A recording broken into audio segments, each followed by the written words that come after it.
Take a deep breath, get comfortable, and let me tell you a story. The ballroom fell strangely quiet the moment Diana stepped through the entrance. Crystal chandeliers shimmered overhead. A jazz trio continued playing as if nothing had changed, but the conversations nearest the doors faded one after another. Heads turned. Eyes followed her across the polished floor. Kelvin looked up from a conversation with two investors. His smile disappeared. For one long second, he couldn't breathe. She wasn't supposed to be there. Only hours earlier, he had convinced himself he had everything under control. He had rehearsed polite introductions, practiced effortless smiles, and arrived with another woman on his arm, believing the evening would pass like every other business event. He thought the greatest risk was someone asking an uncomfortable question. He was wrong. Several feet away, the young woman standing beside him noticed the color drain from his face. She followed his gaze. Her confident smile slowly faded.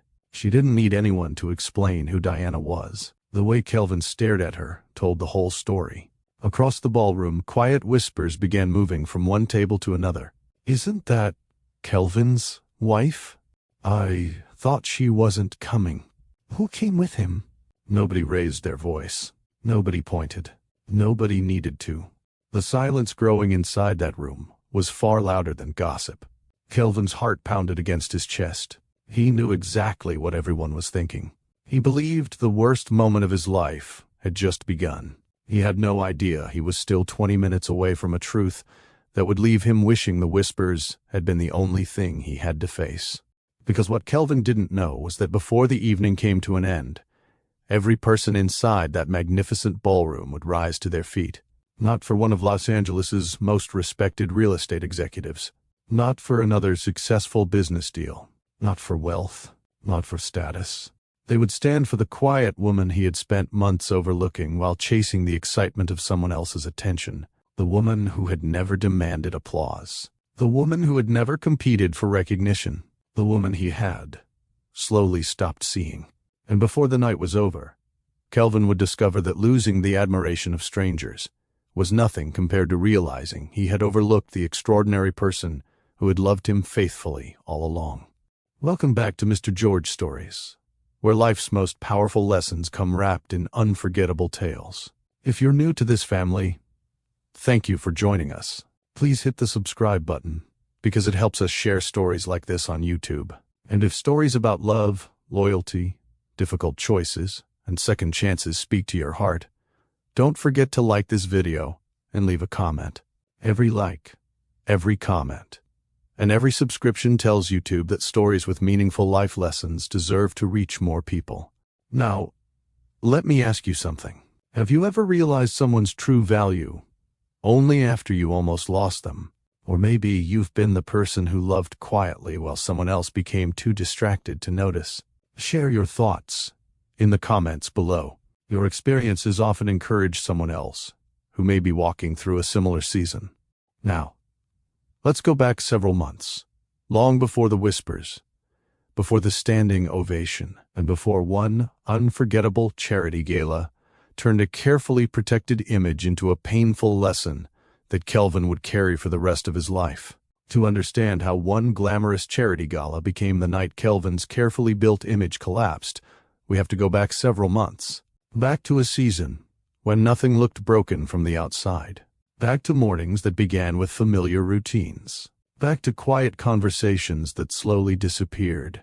Back to a marriage that wasn't destroyed by one explosive argument, but by countless ordinary moments that neither of them realized were quietly changing everything. If you had asked anyone in Los Angeles about Kelvin, they would have described a man who had figured life out. Successful, disciplined, charismatic. The kind of executive who could step into a room full of investors and make every person feel as though they mattered. He remembered names, listened with confidence, and carried himself with the calm assurance people naturally trusted. His calendar stayed full. His phone rarely stopped ringing. His reputation continued growing. To the outside world, he looked like a man who had everything under control. What almost nobody saw was that every promotion demanded a little more of his time. Every celebration came with another late meeting. and every business victory quietly pushed home a little farther down his list of priorities.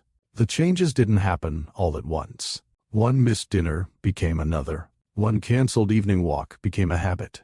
One unfinished conversation became silence. At first, neither of them treated those moments as warnings. Life gets busy. Work becomes demanding. Tomorrow always feels close enough to make things right. But tomorrow has a way of arriving with new excuses. While Kelvin built a future everyone could admire, someone else was patiently building a life that almost nobody noticed. His wife Diana never cared much about recognition. She believed the most meaningful things people did were often the ones nobody applauded. She found joy in encouraging strangers, comforting people who felt forgotten, and reminding others that kindness still had a place in a city, often measured by success. She never competed with Kelvin's career. She celebrated it. When he won, she celebrated as though the victory belonged to both of them. When he doubted himself, she reminded him why he had started. When long days left him exhausted, she became the quiet place where he could rest. For years, that was enough, until appreciation slowly gave way to assumption. Kelvin stopped noticing the little things that had once made him smile. The coffee already waiting before he left for work. The handwritten notes tucked inside his briefcase before important meetings. The way Diana remembered birthdays, anniversaries, and promises without needing reminders. None of those gestures disappeared. His attention simply drifted somewhere else. The saddest part? He didn't wake up one morning planning to betray the woman who believed in him. People often imagine life-changing mistakes beginning with one reckless decision. Many times, they begin with something much smaller. A conversation that lasts a little longer than it should. A compliment that feels exciting because it comes at the right moment. An ego that quietly enjoys being admired. A heart that slowly forgets to protect what once mattered most. Kelvin never imagined those small choices would carry him toward the very night that would force him to confront the man he had become. And while he was chasing admiration in places that only offered temporary attention, Diana continued becoming the kind of woman whose impact reached lives far beyond her own home. She never announced it. She never asked anyone to notice. She simply kept showing up. One person at a time. One act of kindness at a time. One life at a time.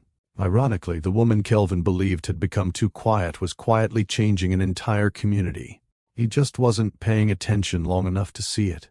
That would become the greatest regret of his life. By the end of that unforgettable evening, expensive suits, luxury watches, polished speeches, and carefully managed reputations would mean very little. The conversation everyone carried home wasn't about a successful fundraiser. It wasn't about the city's most influential business leaders. It wasn't even about the man many believed had built one of Los Angeles's strongest careers. People left talking about a woman whose greatest accomplishments had never been posted online, announced from a stage, or used to impress anyone. They talked about Diana, a wife who never competed for attention, a mentor who quietly changed lives, a woman whose greatest strength wasn't how loudly she spoke, but how faithfully she showed up for people who had almost given up on themselves. Ironically, the one person who should have known her best had become the one who knew her the least. That painful truth wasn't revealed through an argument. It wasn't uncovered by a private investigator. It wasn't exposed by a dramatic confrontation. It was revealed by something much harder to dismiss. Respect. The kind of respect that cannot be purchased.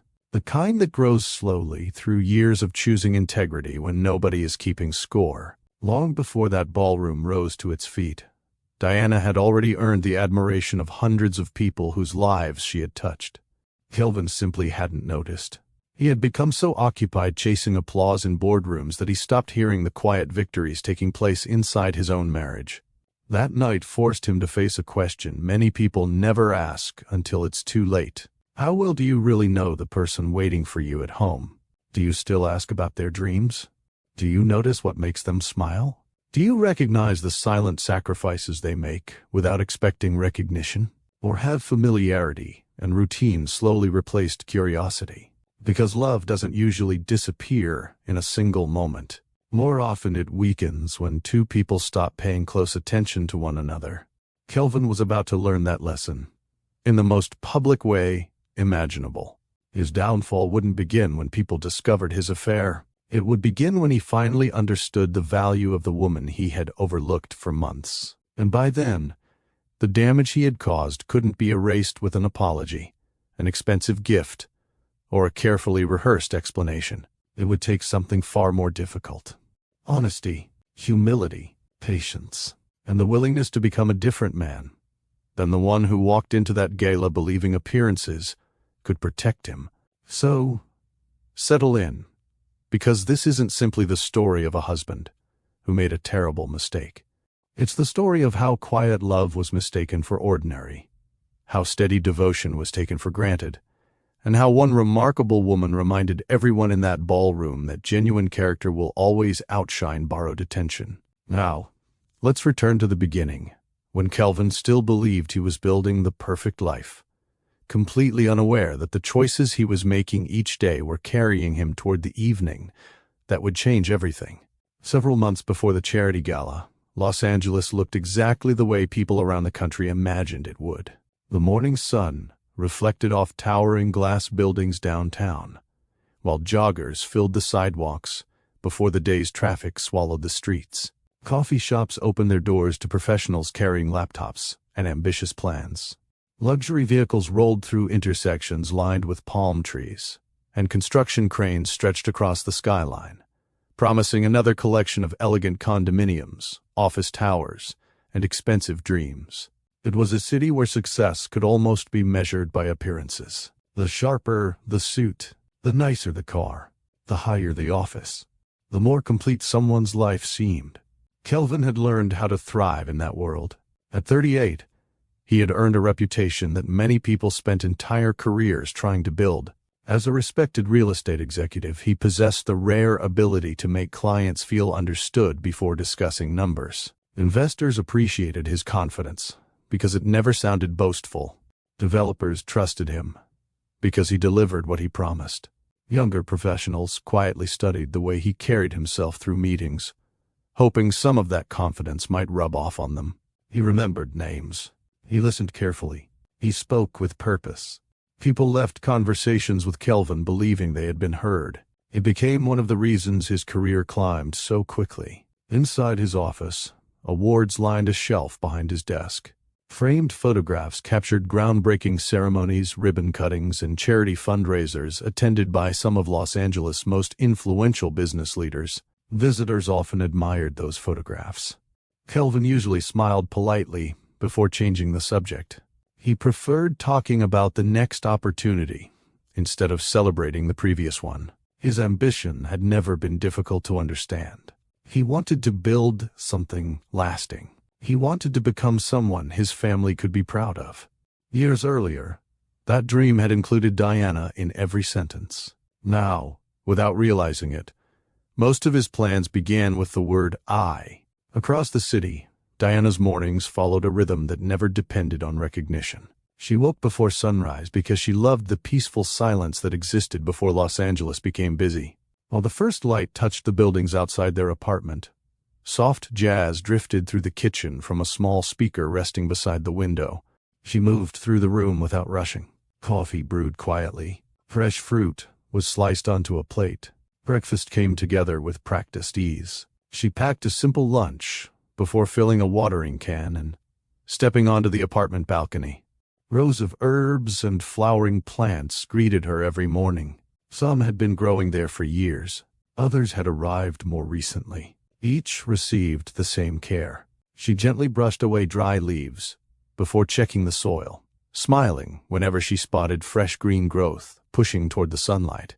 Months earlier, Kelvin had stood beside her with a cup of coffee, laughing as another delivery arrived. "You know," he teased, "at this rate, we're going to need another balcony." She laughed so hard she nearly spilled water across the floor. "They're not taking over. They're definitely planning something." She smiled. "They're just reminding me of something." "Oh? People aren't all that different." Kelvin raised an eyebrow. "How so?" If you care for them consistently, they grow. He chuckled. And if you don't? She looked down at one of the smaller plants. They don't usually complain. She paused. They just stop reaching toward the light. Kelvin smiled, kissed her forehead, and wrapped an arm around her shoulders. I think that's the deepest gardening lesson I've ever heard. She laughed again, leaning comfortably against him. Back then, moments like that happened naturally. He noticed when she changed her hairstyle. He noticed when she tried a new recipe. He noticed when she looked tired after a long week. Most evenings they walked together through nearby streets after dinner, talking about everything from future vacations to childhood memories. Sometimes they debated which restaurant served the best seafood along the California coast. Sometimes they argued playfully about who gave worse driving directions. Once, after getting hopelessly lost near Malibu during a weekend trip, they spent nearly an hour laughing inside the car instead of feeling frustrated. You realize we've passed this same gas station 3 times, Diana said, trying to hide a smile. Kelvin glanced out the window before laughing at himself. I was testing your observation skills. Oh, that's what we're calling it now. It sounds better than admitting I have absolutely no idea where we are. She reached across the center console and squeezed his hand. I don't care where we end up. You don't? As long as we're together. He looked at her for a moment before smiling. Then I guess we're exactly where we're supposed to be. Those memories never felt important while they were happening. Only later would Kelvin understand. They had been building something far more valuable than success. At home, their apartment reflected both of their personalities. His side of the office contained carefully organized files, calendars, and business books. Her shelves held novels, family photographs, volunteer journals, and framed handwritten notes from young women whose lives she had helped encourage. Neither complained about the other's interests. Their differences once complemented each other beautifully. Kelvin brought structure. Diana brought warmth. He planned. She reminded him to pause and enjoy what they were building together. Many evenings ended with music playing softly while they prepared dinner side by side. She chopped vegetables. He sampled whatever sauce was simmering on the stove. You know that's cheating, Diana teased after catching him stealing another taste. I'm quality control. You've inspected it 4 times. I'm very thorough. She shook her head, laughing. I married a man who thinks every kitchen is his personal tasting room. And somehow, you still let me stay. I haven't made my final decision. He leaned over and kissed her cheek. I'll keep trying to impress the judge. She smiled without looking up from the cutting board. You already did that a long time ago. Those small conversations filled the spaces that many couples overlooked. Neither of them realized how precious they would become. Some changes are easy to notice. Others arrive so quietly that they blend into ordinary life. The first signs inside their marriage didn't appear through shouting or dramatic arguments. Instead, they arrived disguised as postponed conversations. A late meeting here. An unexpected client dinner there. Promises to spend time together moved from tonight to tomorrow. Then from tomorrow to the weekend. Each explanation sounded reasonable on its own. Together they slowly created distance neither of them intended. Diana noticed it before Kelvin did. Not because she doubted his love, because she understood how easily people could become consumed by responsibilities. Her grandmother had often reminded her of something she carried into adulthood. Never wait for a special occasion to make someone feel important. As a little girl, Diana hadn't fully understood those words. Years later, she realized they had almost nothing to do with birthdays or anniversaries. They were about ordinary Tuesdays. Unexpected hugs. Listening without checking the time. Putting the phone away when someone you love is speaking. Choosing presence over convenience. That lesson shaped the woman Diana became. It also quietly shaped the expectations she carried into marriage. She never measured love by expensive gifts. She measured it by attention, by curiosity, by consistency. Those qualities had always existed between them. Lately they seemed harder to find. One morning, as Kelvin gathered his briefcase near the front door, Diana handed him a travel mug filled with fresh coffee. "I added a little cinnamon," he smiled. "You remembered. You've got that presentation today." He nodded. "I'll probably be home a little late." She adjusted his tie before stepping back. "Good luck." He kissed her forehead. "Thanks." Then his phone buzzed. He glanced down instinctively. A message. From work. His attention shifted. "I should go." "Of course. I'll call you later." "I'll be here." The apartment door closed softly behind him. Diana stood there for another moment, coffee still warming her hands. She wasn't upset.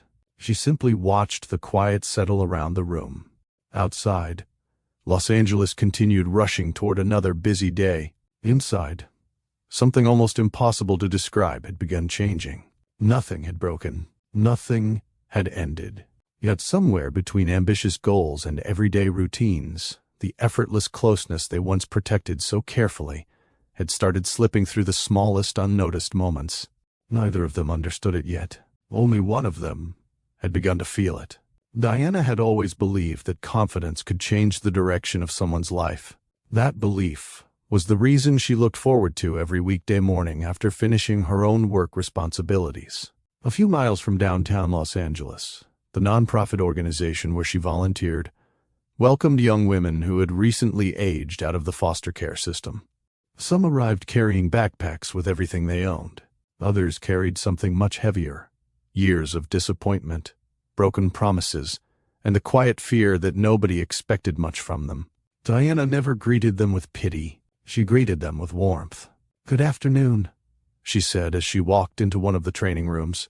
Several familiar faces looked up immediately. "You're early today," one of the young women said with a smile. "I wanted to make sure I had enough time to lose at today's interview game." "You always say that. And somehow you all keep proving me right." Laughter spread across the room. That was how Diana preferred to teach. She understood that people learned more easily when they felt safe enough to make mistakes. The afternoon's lesson focused on job interviews. Instead of standing in front of a whiteboard and delivering a lecture, she rearranged the room to resemble a small office.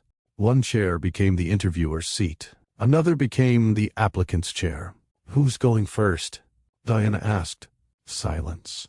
Several young women looked at one another before lowering their eyes. Diana smiled knowingly. "I'll make a deal." They looked up. "If the first volunteer survives, everyone else has to clap." That earned a few nervous laughs. Finally, one young woman slowly raised her hand. "I'll try." "You don't have to be perfect," Diana said gently. "You just have to be willing." The mock interview began. The first answer came out shaky. The second was better. By the third question, the nervous smile had become genuine. When it ended, the room filled with applause. "You see," Diana said. "The hardest part was sitting in the chair." The lesson continued for nearly 2 hours. They practiced introductions. They learned how to answer difficult questions honestly without diminishing themselves. They celebrated every small improvement. Before anyone left, Diana reminded them of something she often repeated: never let your past introduce you before you have the chance to introduce yourself. Several nodded quietly. She knew those words would stay with them longer than any worksheet. Helping people discover confidence gave Diana a sense of purpose that couldn't be measured by titles or salaries. She rarely talked about it at home, not because she wanted to keep secrets, because she never believed kindness needed an audience. While Diana was encouraging young women to believe in themselves, Kelvin's day unfolded inside a very different world. The conference room on the top floor buzzed with conversation as executives reviewed market reports and upcoming development projects. Charts covered one wall. Financial projections covered another.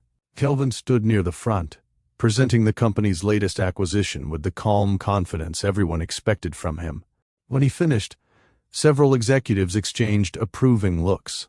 "Excellent work," one of them said. Another nodded. "I don't know how you keep pulling these deals together." Kelvin smiled modestly. It's always a team effort. The compliment sounded sincere. Even so, hearing his work recognized gave him a quiet sense of satisfaction. As the meeting ended, colleagues stopped him in the hallway. "Great presentation. You made that look easy. We should grab lunch next week." His schedule filled faster than he could manage. One meeting became another. A networking lunch turned into an afternoon strategy session. By the time he finally looked at his phone again, he noticed 3 missed messages from Diana. The first simply wished him luck before the presentation. The second asked whether he'd be home in time for dinner. The third read, "Drive safely. I'll keep dinner warm." Kelvin looked at the messages for a moment. He started typing a reply. Before he finished, another work call came through. He answered automatically. The unfinished message disappeared. That evening, Diana set 2 plates on the dining table. The food remained warm. She glanced toward the clock, then toward the front door. Nearly an hour passed before her phone finally rang. "I'm so sorry," Kelvin said. A client dinner came up. She closed her eyes for a brief moment before answering. "That's okay. I'll make it up to you. I know. I probably won't be home until late. I'll leave something for you. Thanks." The call ended. Diana quietly covered his meal and placed it inside the refrigerator. Instead of eating alone at the dining table, she carried her own plate to the balcony. The evening breeze drifted between the buildings as city lights slowly replaced the sunset. She wasn't angry. She missed him. There was a difference. The following week unfolded much the same way. Monday became Tuesday. Tuesday became Wednesday. Every evening seemed to introduce another meeting, another dinner, another obligation that couldn't wait. Kelvin convinced himself he was working hard for their future. Diana believed him. She simply wished that future included a little more of the present. Despite the growing distance, she never greeted him with accusations. When he arrived home exhausted, she asked whether he had eaten. When he looked overwhelmed, she encouraged him to get some rest. When weekends became crowded with unexpected work, she adjusted her own plans without complaint. Kindness remained her first instinct. Kelvin appreciated it. He just stopped noticing how much of it surrounded him.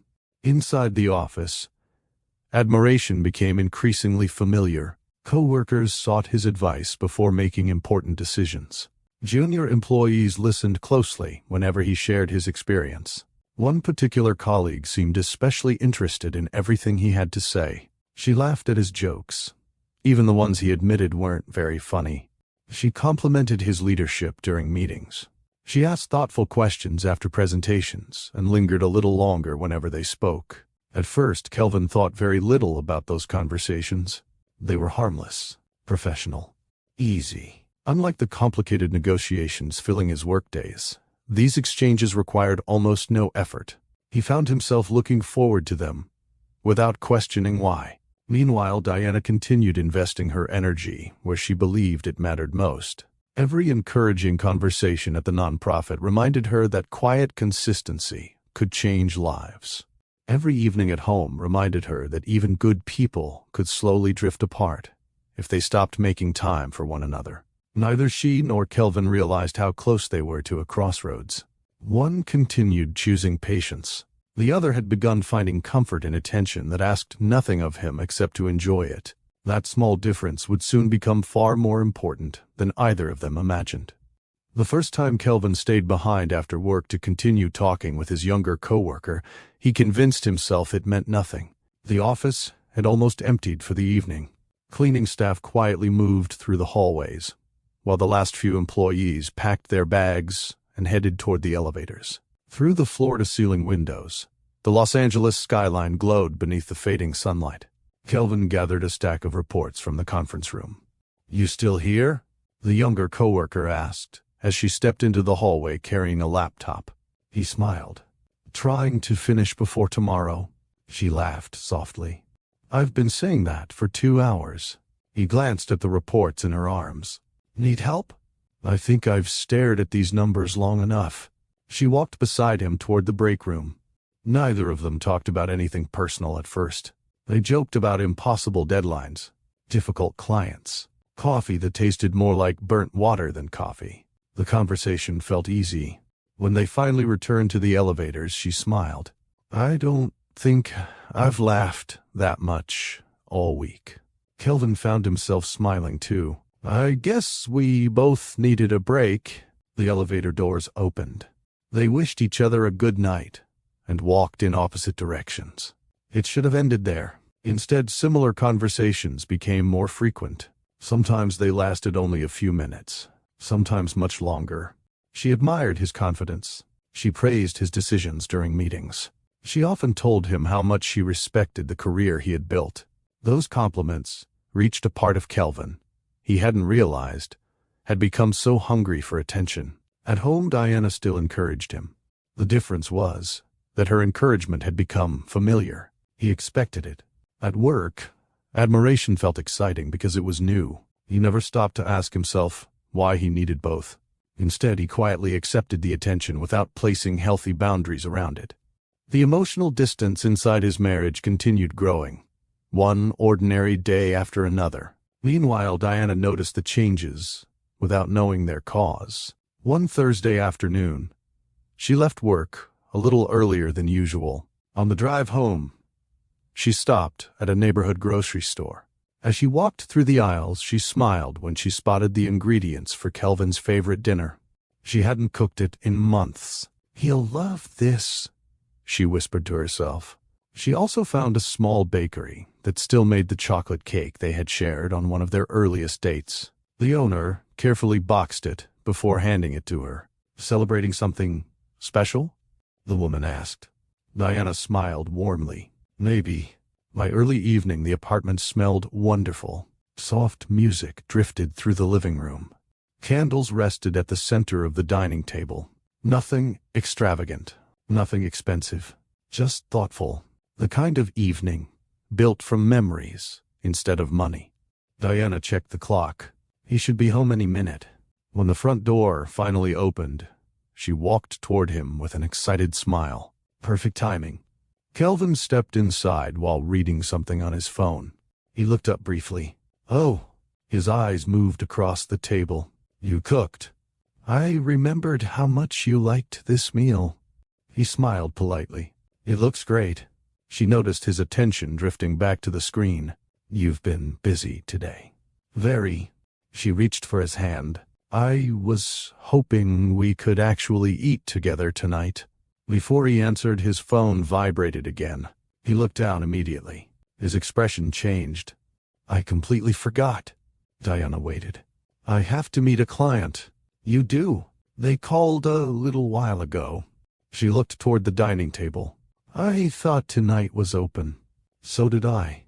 His voice carried genuine regret. I can't cancel. For a brief moment, she searched his face, not because she suspected another woman, because she was trying to understand when work had become stronger than every promise they made to each other. It's okay, she said quietly. Are you sure? I'd rather you tell me the truth than tell me what I want to hear. He forced a smile. You always know what to say. She returned the smile. I'll save your dinner. He kissed her forehead quickly before heading back toward the door. I won't be too late. The apartment became silent again. Diana remained standing beside the dining table for several moments. The candles continued burning. The music continued playing. The empty chair across from her somehow felt louder than everything else in the room. She eventually sat down alone, not because she was hungry, because she didn't want the effort she had poured into the evening to disappear without anyone appreciating it. Hours later, after realizing Kelvin would not make it home in time, she carefully packed the untouched meal into containers. Early the following morning, she drove to a nearby senior housing community. Several residents smiled as she entered carrying insulated bags. You've spoiled us again, one elderly gentleman joked. I had a little extra food, Diana replied. Well, we're grateful. She spent nearly an hour sharing breakfast and conversation with them. Nobody knew the meal had been prepared for her husband. Nobody needed to. Seeing someone else enjoy it brought her unexpected peace. Later that weekend, Diana returned to the nonprofit for another mentoring session. The atmosphere felt completely different from the business meetings filling Kelvin's schedule. Music played softly through portable speakers, while folding tables filled with notebooks, snacks, and cups of lemonade welcomed everyone. Today's topic wasn't interviews. It was confidence. One young woman struggled to tie a professional neck scarf. Another admitted she had never shaken hands during an interview because she worried people would judge her. Diana demonstrated slowly. "No one expects perfection," she said. "They're looking for someone willing to learn." One attempt became another. Soon the room echoed with encouragement instead of nervous laughter.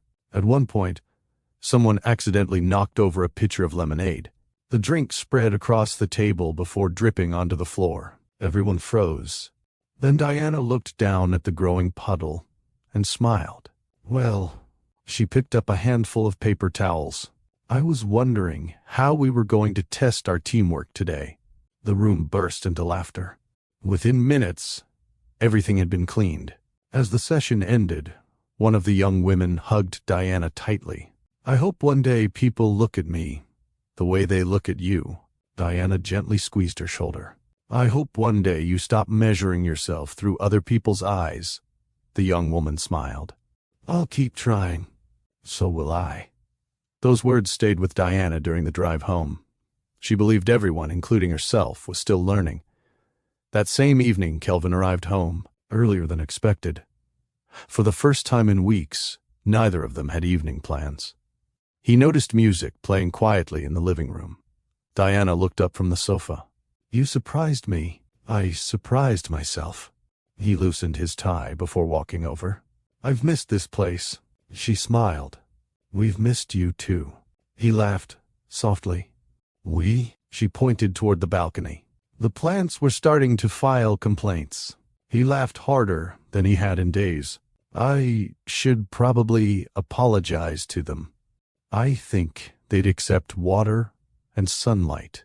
He reached for her hand. "Would you dance with me?" She looked pleasantly surprised. "Right here? Unless the neighbors object." A familiar soul song filled the apartment. Without another word, they began swaying slowly across the living room. No audience, no phones, no schedules, just two people remembering who they used to be. Diana rested her head against his shoulder.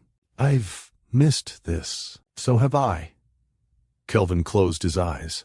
For one painful moment, he wanted to tell her everything. He wanted to admit that he had been enjoying attention outside their marriage. He wanted to confess how far his heart had drifted before his actions completely followed. The words reached the edge of his lips, then stopped. Fear won. Silence took their place. Sometimes the truth arrives with an opportunity to save what still remains. Sometimes that opportunity quietly passes by. Several days later, the company finalized preparations for its annual charity gala.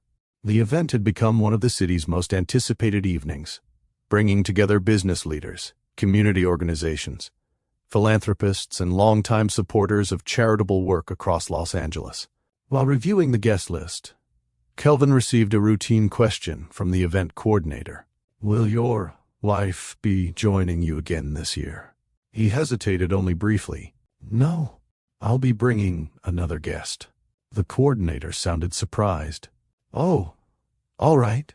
She updated the list without asking another question. Kelvin ended the call believing he had solved a simple logistical detail.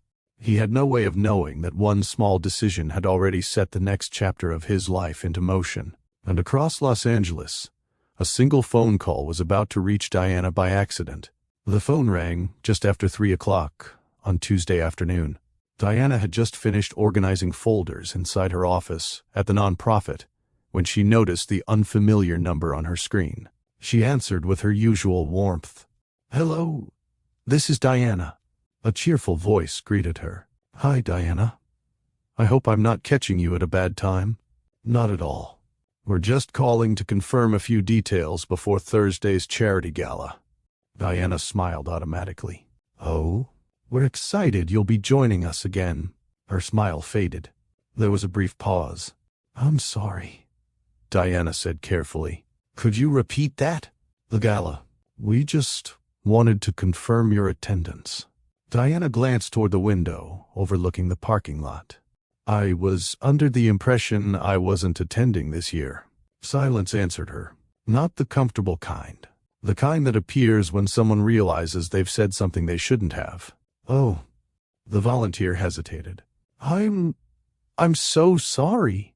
Diana didn't rush to fill the silence. It's all right. I thought you already knew.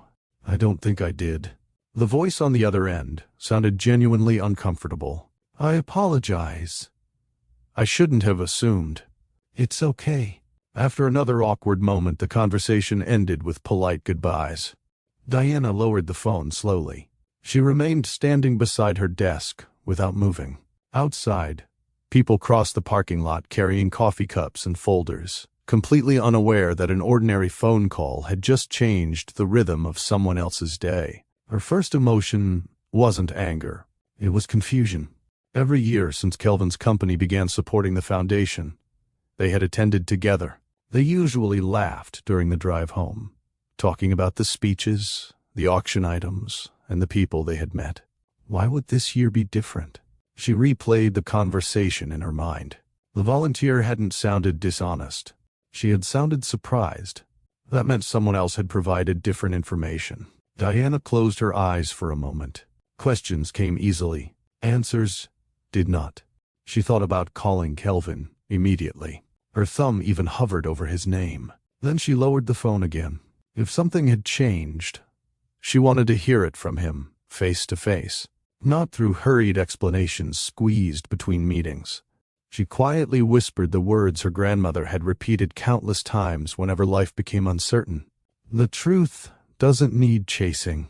As a little girl, Diana never understood why her grandmother sounded so calm during difficult moments. Years later, those words had become one of the strongest parts of her character. People often revealed themselves if given enough room.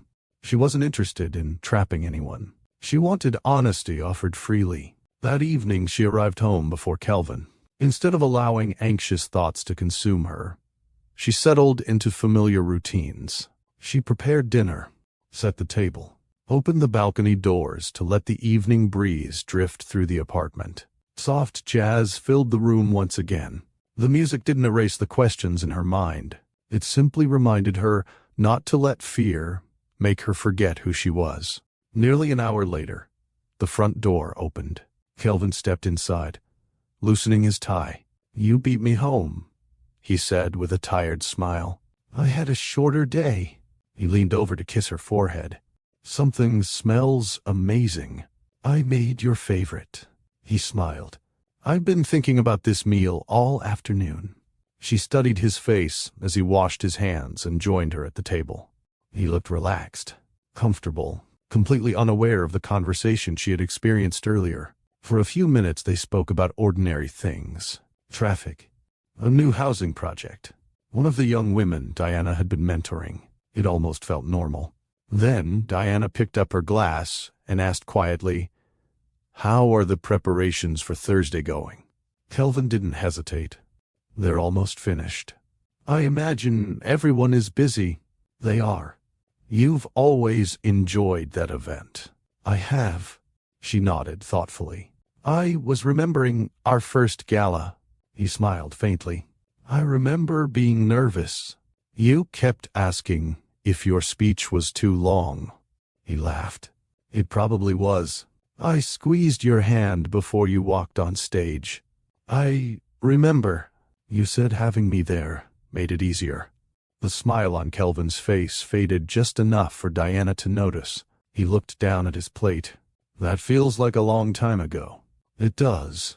Another quiet moment settled between them. Then she asked the question she had carried home from work. "Who's going with you this year?" Kelvin looked up. "What do you mean?" "You mentioned the gala was almost ready."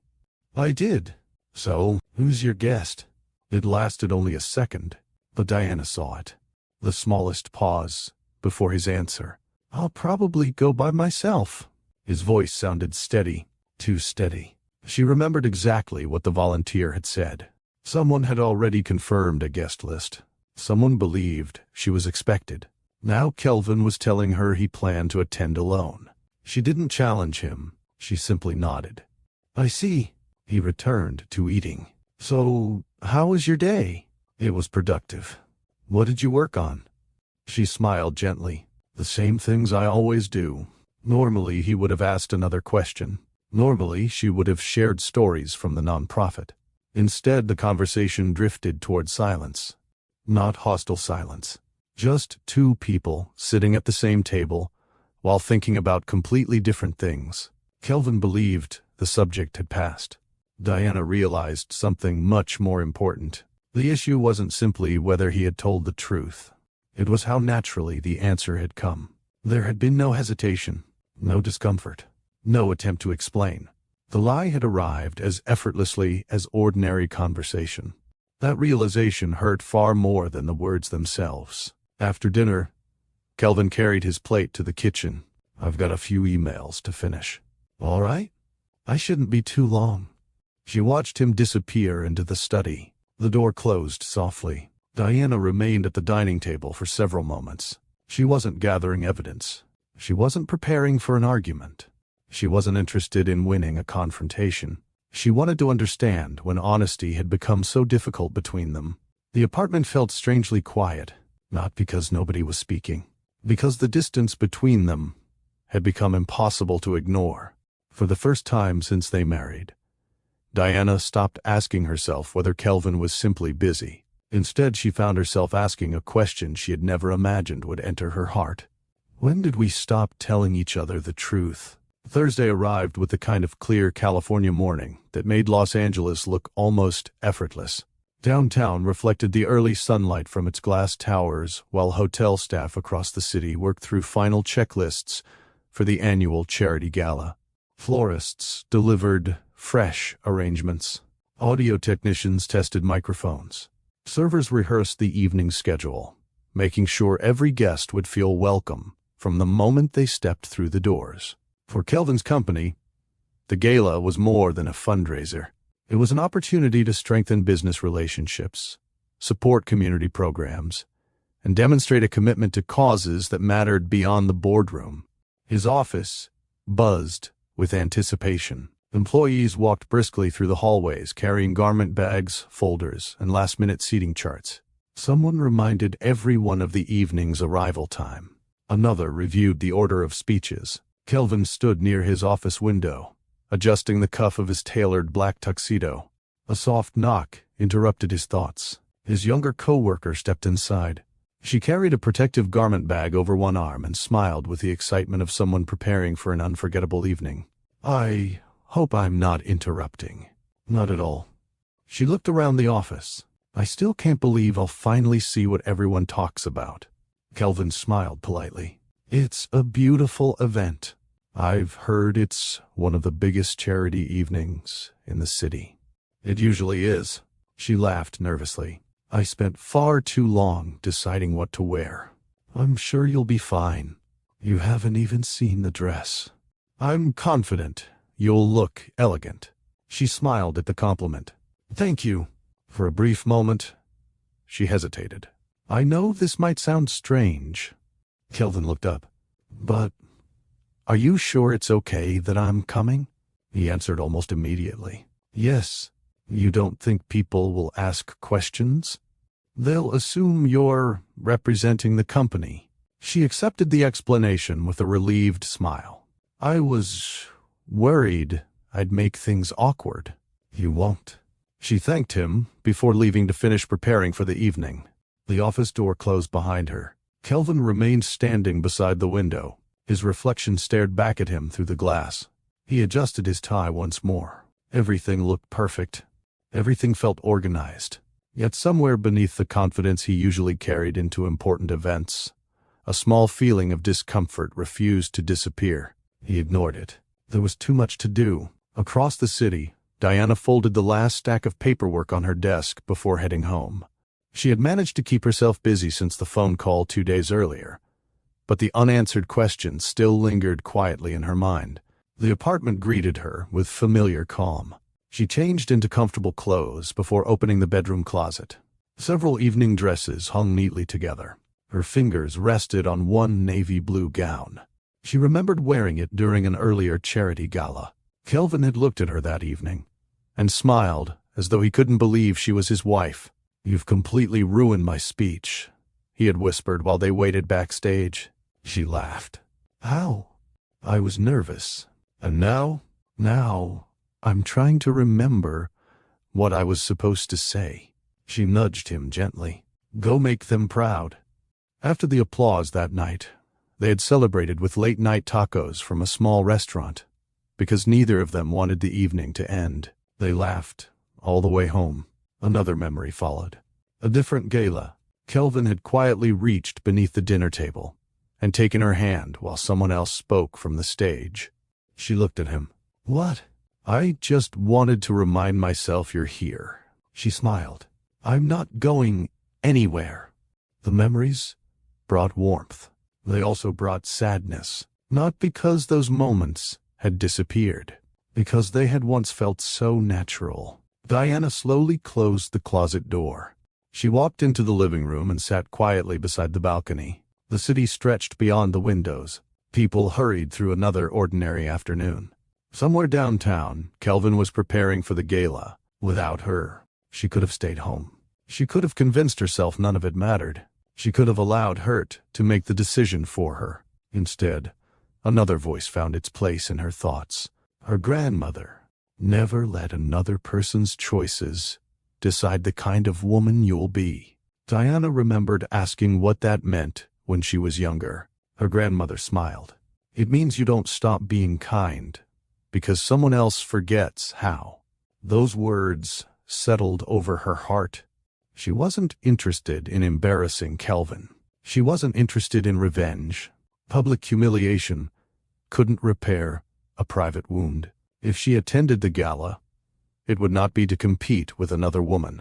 It would not be to prove a point. It would be because she had supported that foundation for years. Because she believed in its work. Because allowing someone else's decision to erase her from a place she genuinely cared about would only deepen the pain. Her decision suddenly became clear. She stood and returned to the bedroom. The navy blue gown still waited inside the closet. It wasn't the newest dress she owned. It wasn't the most expensive. It simply carried memories of evenings when love still felt effortless. She carefully removed it from its hanger. After showering, she styled her hair with quiet confidence. Her makeup remained simple and elegant. She fastened a pair of pearl earrings Kelvin had given her on an anniversary several years earlier. When she finally looked into the mirror, she didn't see a woman preparing for a confrontation. She saw herself. The same woman who had spent years encouraging strangers to believe in their own worth. The same woman who refused to let disappointment decide her character. She smiled softly, not because everything was all right, because she had made peace with the only choice she could control. She would walk into that ballroom with dignity. Whatever happened after that would belong to the truth, not to anger. She picked up her evening purse, took one final look around the apartment, and quietly switched off the lights. For the first time since the unexpected phone call, her heart felt steady. She wasn't going to the gala to compete with anyone. She was going because she refused to forget who she was. By early evening, the entrance to one of Los Angeles's most elegant hotels shimmered beneath rows of warm lights. Luxury vehicles pulled up one after another as valets greeted guests with practiced smiles. Camera flashes flickered near the entrance, while business leaders, community organizers, longtime donors, and volunteers stepped onto the red carpet in tailored tuxedos and elegant evening gowns. Inside, the ballroom looked breathtaking. Crystal chandeliers reflected thousands of tiny lights across polished floors. Fresh floral arrangements decorated every table. Soft jazz floated through the room as servers made their final rounds, making sure every place setting was perfect before the program began. Months of planning had led to this evening. Kelvin stepped out of his car with the calm confidence people had come to expect from him. His tuxedo fit perfectly. His smile looked effortless. He thanked the valet before offering a polite greeting to several executives waiting near the entrance. "Kelvin, it's good to see you. You've been impossible to catch these last few weeks." He laughed. "I've been hiding behind meetings. Tonight, you're not getting away that easily." As they walked toward the ballroom, the younger coworker joined them. She looked around with genuine amazement. "This place is incredible. It always makes a strong first impression," Kelvin replied. She smiled nervously. "I suddenly feel underdressed." He shook his head. "You look great." The compliment eased her nerves. She thanked him quietly before following him into the ballroom. Several colleagues welcomed them warmly. People introduced themselves. Business cards changed hands. Conversations about new housing developments mixed naturally with discussions about the foundation's charitable work. Everything unfolded exactly as Kelvin had expected. For the first half hour, he relaxed. No uncomfortable questions, no unexpected surprises, no signs that anything might interrupt the carefully managed evening. Across the room, a few executives noticed Diana's absence. One leaned toward another. "I thought Kelvin's wife usually attended. I'm surprised she isn't here. Maybe she had another commitment." The conversation ended almost as quickly as it began. No one pressed for details. Professional gatherings often rewarded polite curiosity rather than intrusive questions. Kelvin appreciated that. He believed the evening was settling into a comfortable rhythm. He had no idea that only a few miles away, Diana had just arrived outside the hotel. She paused briefly before stepping from her car. The cool evening air brushed gently against her face. She looked toward the brightly lit entrance. For a moment, she remained perfectly still, not because she wanted to leave, because she understood that once she walked inside, there would be no pretending she had never learned the truth. She quietly straightened the sleeve of her navy blue gown. Her grandmother's words returned once more. "Walk into every room knowing your character arrived before you did." A peaceful smile touched Diana's face. Then she walked toward the entrance. The volunteer stationed near the registration table looked up. "Diana?" Her face immediately brightened. "We're so happy you made it." Diana returned the smile.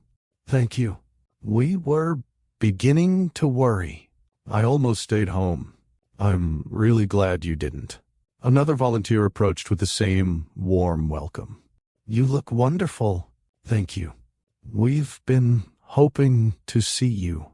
Their enthusiasm caught Diana slightly off guard. It felt genuine, not polite, not rehearsed. As one volunteer finished checking the guest list, she leaned closer. "Please don't leave right after dinner." Diana looked puzzled. "Is there another meeting?" The volunteer smiled mysteriously. "You'll understand later." Before Diana could ask another question, someone called the volunteer's name from across the ballroom. "I'll be right there." She hurried away, leaving Diana standing near the entrance with even more questions than before. Diana accepted a glass of sparkling water from a passing server. She thanked him with the same warmth she showed everyone she met before slowly making her way into the ballroom. She greeted several familiar faces from previous charity events. A longtime donor smiled warmly. "It's always good seeing you again." "It's good to see you too." Another volunteer embraced her briefly.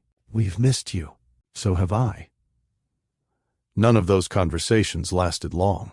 Yet every greeting reminded Diana that this evening had never been about appearances. It had always been about people. Across the ballroom, Kelvin was discussing an upcoming commercial project with two investors when one of them suddenly looked beyond his shoulder. His expression changed. "I thought you said your wife wasn't coming." Kelvin frowned. "What?"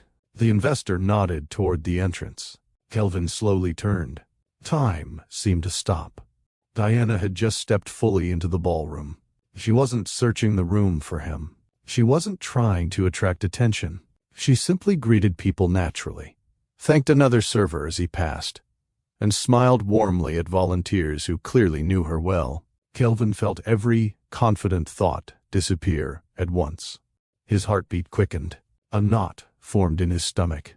Without excusing himself, he stared across the room. The younger coworker followed his gaze. Her smile slowly disappeared. She looked from Diana to Kelvin, then back again. She didn't need anyone to explain what she was seeing. The realization settled quietly across her face. So, Her voice barely rose above a whisper. "That's your wife." Kelvin swallowed. "Yes." She looked at Diana again. For several seconds, neither of them spoke. The younger co-worker noticed something else. Every few steps, another guest stopped to greet Diana. Not because she was Kelvin's wife, because they genuinely seemed happy she had come. That surprised her.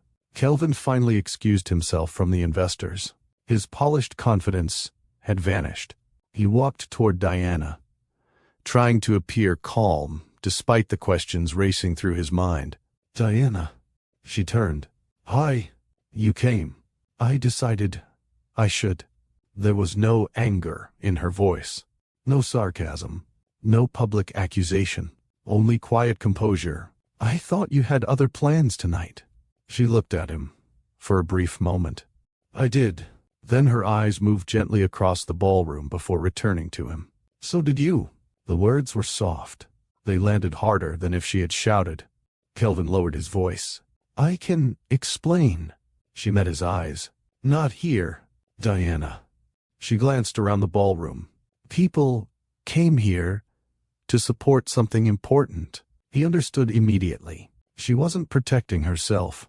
She was protecting everyone else from a scene, including him. That realization made him feel even smaller. Before either of them could continue, a member of the event staff approached. "Diana, we're ready to escort everyone to their tables." "Thank you." The woman smiled warmly. "Your seat is waiting." Kelvin expected Diana to be directed toward one of the standard guest tables near the center of the ballroom. Instead, the staff member led her toward a prominent table near the front of the room. Several respected community leaders immediately stood to greet her. One warmly shook her hand. Another welcomed her with a hug. Kelvin stopped walking. His confusion deepened. One executive beside him noticed where Diana had been seated. He smiled. "I didn't realize your wife worked so closely with the foundation." Kelvin looked at him. "What do you mean?" The executive sounded genuinely surprised. "She's one of the people everyone speaks so highly about." Before Kelvin could ask another question, guests were invited to take their seats. As conversations settled and the lights gently dimmed toward the stage, one thought refused to leave Kelvin's mind. There were entire parts of Diana's life that everyone in this ballroom seemed to know, except her own husband. The lights inside the ballroom softened as guests settled into their seats. Conversations gradually faded until only the gentle sound of the jazz trio remained. A spotlight illuminated the stage where the master of ceremonies stepped behind the podium with an easy smile. "Good evening, everyone." Warm applause rolled through the room. "On behalf of the foundation, thank you for joining us for another year of celebrating generosity, compassion, and the people whose quiet efforts continue changing lives across Los Angeles." More applause followed. The evening officially began. Kelvin tried to focus. Normally, he enjoyed events like this. He appreciated the speeches, the networking, and the opportunity to reconnect with business leaders he rarely saw outside formal meetings. Tonight, however, every attempt to concentrate ended the same way. His eyes drifted toward Diana. She wasn't trying to stand out. She listened attentively to every speaker, applauded each recipient with genuine enthusiasm, and smiled whenever volunteers stopped by her table. Several guests leaned over to greet her between presentations. An elderly donor shook her hand with obvious affection. Another community leader laughed with her about something Kelvin couldn't hear. Each interaction looked natural, comfortable, as though they had known each other for years. Kelvin frowned. He searched his memory. Had Diana ever mentioned these people? Had she talked about serving on committees? Helping with fundraising? Working closely with the foundation? Nothing came to mind. Not because she had hidden her life from him, because he had slowly stopped asking enough questions to learn it. The first presentation highlighted scholarships awarded to students entering college. A short video followed, showing young people sharing how community support had helped them rebuild their confidence after difficult beginnings. Several guests quietly wiped tears from their eyes. Diana applauded with everyone else. Kelvin noticed the sincere expression on her face. She wasn't applauding politely. She looked personally invested in every story being told. Another speaker thanked volunteers who organized weekend workshops throughout the year. A photograph flashed across the large screen behind the stage. Kelvin glanced at it casually. His attention sharpened. Diana appeared in the picture. She stood beside a group of young women gathered around a classroom table, laughing at something outside the frame. Before he could fully process it, another photograph appeared. Again, Diana. This time she was helping someone pin a name tag onto a blazer before what looked like a career event. Another image followed. Diana serving meals alongside other volunteers. Then another. Standing beside families during a housing assistance program. The slideshow continued for only a minute. It felt much longer. Kelvin stared silently. Those photographs hadn't been staged. They captured moments he had never seen. Weekends he barely remembered. Afternoons when he assumed she was simply volunteering. He suddenly realized how little he actually knew about the work that filled so much of her life. The younger co-worker quietly noticed his expression. She didn't interrupt. She simply looked toward the screen and then toward Diana. Understanding settled over her face. The foundation president stepped to the podium next. For many years, he began, our mission has depended on people who give their time expecting nothing in return. The room grew still. They don't ask for recognition. They don't seek attention. They simply continue showing up because someone needs them. Kelvin found himself listening more carefully than he had all evening. The speaker continued by recognizing dozens of volunteers collectively before inviting another round of applause. Then he smiled. Every year, our board also chooses one individual whose service represents the heart of this foundation. A quiet murmur moved through the ballroom. Many guests exchanged curious glances. Kelvin assumed another longtime donor would receive the honor. The presenter continued. This year's recipient has spent years mentoring young women aging out of foster care. Kelvin's attention sharpened. She has helped families through difficult seasons. She has quietly supported programs without asking for her name to appear in newsletters or promotional campaigns. Several volunteers smiled knowingly. One reached across the table to squeeze another's hand. The presenter paused. Our recipient actually asked us more than once not to recognize her publicly. Gentle laughter spread through the audience. We respectfully decided not to honor that request. The room laughed again. Kelvin glanced toward Diana. She looked confused. She leaned slightly toward the woman seated beside her, clearly asking a question. The woman only smiled. The presenter unfolded a small card. It is my privilege to present this year's Community Impact Award. He paused just long enough for anticipation to fill the room.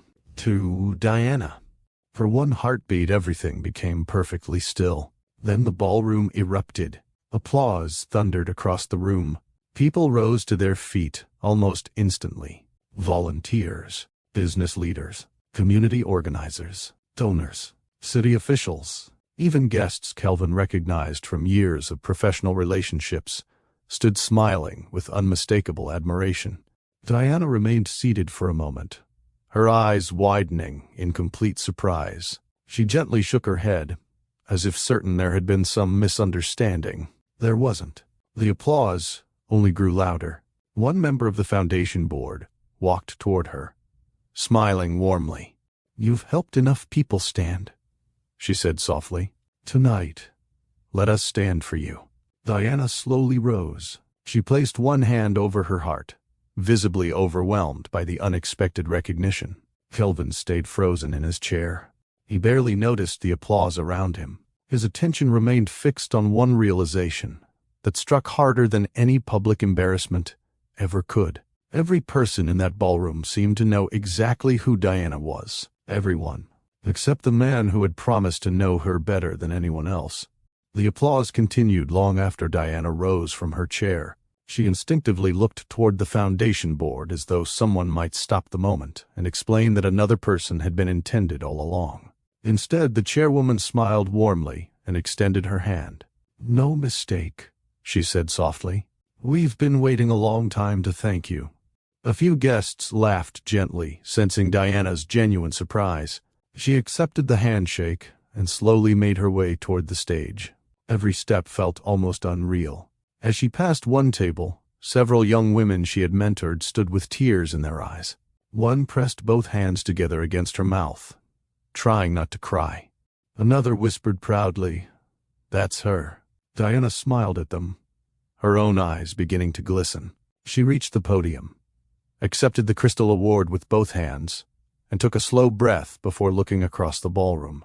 "So," she smiled, nervously, "I honestly wasn't prepared for this?" Warm laughter filled the room. "I know that's something people usually say because it sounds humble." Another ripple of laughter spread through the audience. "But in my case," she looked down at the award before looking back up, "I almost stayed home tonight." The audience chuckled again. Even the tension Kelvin had been carrying all evening eased for a brief moment. Diana had a way of making people feel comfortable without trying. She looked around the ballroom. "I also would have worn more comfortable shoes." The room laughed louder. She looked at the elegant heels on her feet and smiled. "I've been smiling for the last 2 minutes, and my feet have already started negotiating with me." The laughter became warmer, more personal. She hadn't rehearsed jokes. She was simply being herself. When the laughter settled, Diana's expression softened. "Thank you." She paused, allowing those 2 words to carry their full weight. "Thank you for trusting me with something far more valuable than this award." She gently lifted the crystal plaque. "Your trust." The ballroom grew quiet. "I've never believed kindness becomes more meaningful because people applaud it." She glanced toward the volunteers seated throughout the room. "Most of the work that changes lives happens when nobody is taking photographs." Several volunteers nodded. "It happens during conversations that last longer than expected. It happens while helping someone believe in themselves after they've stopped believing. It happens when you remind another human being that their past doesn't have to decide their future." Her voice remained calm, steady, natural. She wasn't delivering a performance. She was sharing convictions she had lived for years. "My grandmother raised me to believe something very simple." A gentle smile crossed her face. "She used to tell me," she paused for just a moment, "that people may forget what you gave them, but they'll always remember how they felt when they were with you." Several older guests smiled with quiet recognition. "As a little girl, I thought she was talking about birthdays." Soft laughter drifted through the ballroom. "It took me years to understand she was talking about everyday life. The ordinary conversations, the unexpected encouragement, the moments when someone feels invisible until another person chooses to notice them." Kelvin lowered his eyes. Those words settled heavily inside him. For months, he had been chasing recognition from people who admired his professional success. Meanwhile, Diana had spent those same months making complete strangers feel seen. She continued, "The young women I've had the privilege of mentoring have taught me much more than I could ever teach them." She turned slightly toward the table where several of them sat together. "When they first arrive, many believe they're carrying nothing but disappointment. They apologize before asking questions. They expect rejection before introductions. They've learned to prepare themselves for people to leave." The room remained completely still. "My role has never been to rescue anyone." She smiled gently. "My role is to remind them that they're already stronger than they realize." One of the young women quietly wiped away tears. "I've watched confidence replace fear. I've watched hesitation become courage. I've watched women who once struggled to introduce themselves stand confidently in job interviews, begin careers, rent their first apartments, and start believing they deserve good things." Her smile widened. "And every single time, they succeed." She looked toward them again. "I celebrate as though it happened to someone in my own family." The applause interrupted her. She waited patiently until the room settled once more. "I wish my grandmother could see all of you tonight." Her voice softened. She never measured success by titles. She believed the greatest accomplishment in life was leaving people stronger Then you found them. Diana looked down briefly at the award resting in her hands. If she were standing here, a small smile appeared. She'd probably tell me not to let this make me think I don't still have dishes waiting at home. The ballroom burst into laughter. Even several distinguished donors laughed openly. The humor wasn't forced. It sounded exactly like the woman everyone in that room had come to admire. Kelvin couldn't remember the last time he had heard Diana laugh like that. His thoughts drifted backward. He remembered a tiny apartment during the first year of their marriage. The air conditioner had broken during a summer heat wave. Instead of complaining, Diana spread blankets across the living room floor. "We're camping," she announced. He laughed. "In our own apartment? Cheapest vacation we'll ever take." They spent half the night eating ice cream straight from the container because it melted faster than they could scoop it. Another memory followed. Their first used dining table. One leg had been slightly shorter than the others. Every dinner caused it to wobble. Kelvin finally became frustrated enough to suggest buying a new one.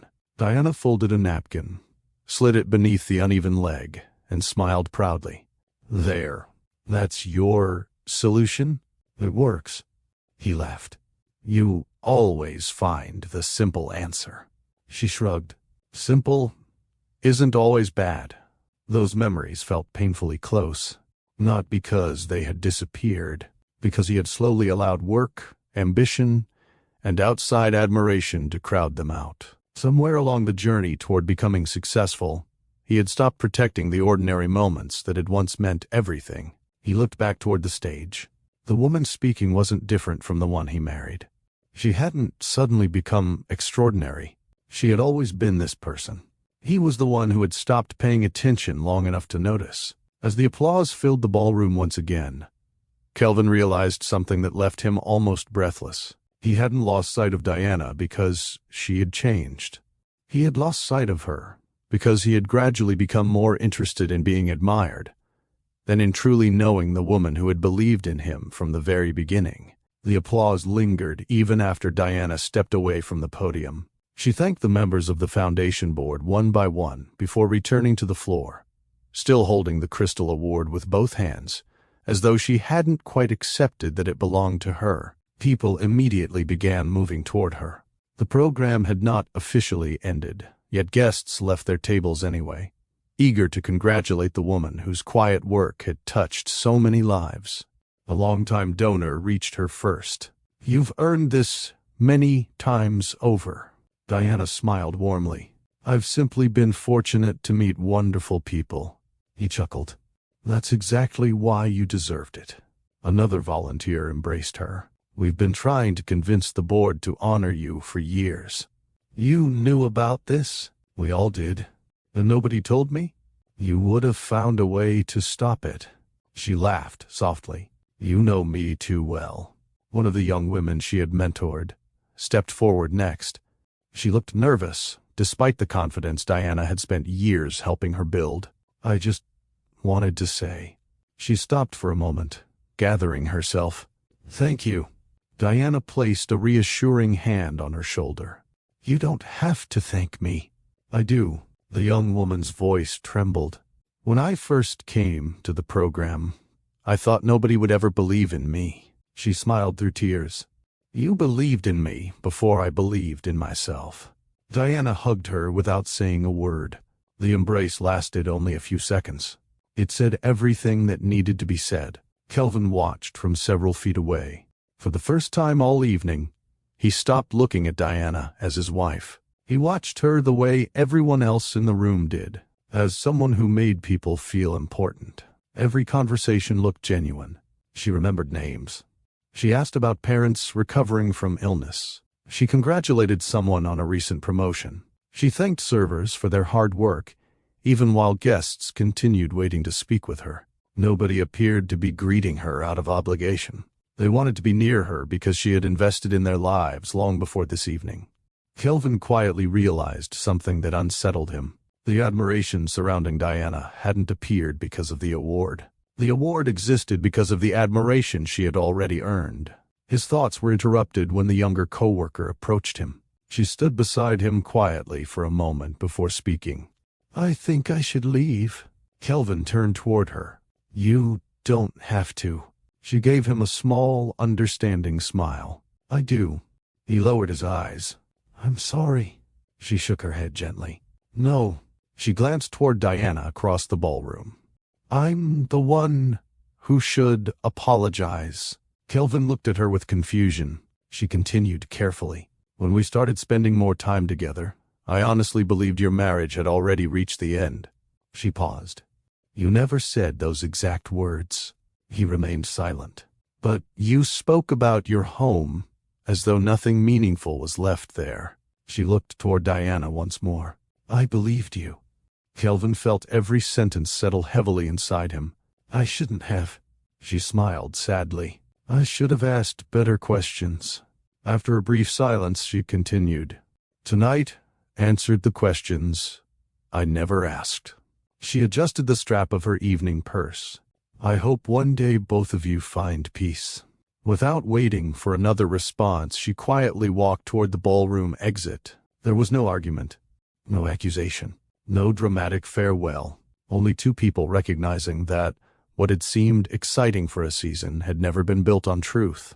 Kelvin watched the doors close behind her. For months, he had convinced himself that what he was doing wasn't hurting anyone.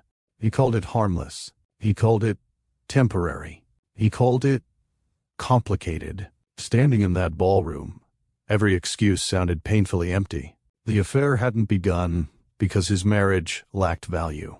It had begun because he had slowly stopped protecting what already had value. He had mistaken admiration for connection. He had confused attention with understanding. Most painfully of all, he had convinced himself that Diana had become ordinary, simply because she had remained faithfully present. The evening continued with coffee and dessert.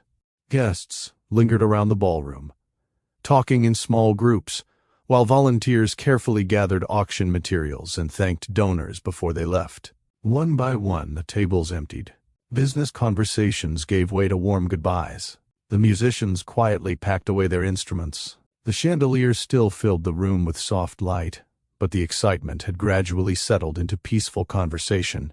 Diana remained exactly as she had been all evening. She helped stack printed programs that had been left behind. She thanked members of the hotel staff. She congratulated volunteers whose work had made the evening successful. She never behaved as though receiving an award placed her above anyone else.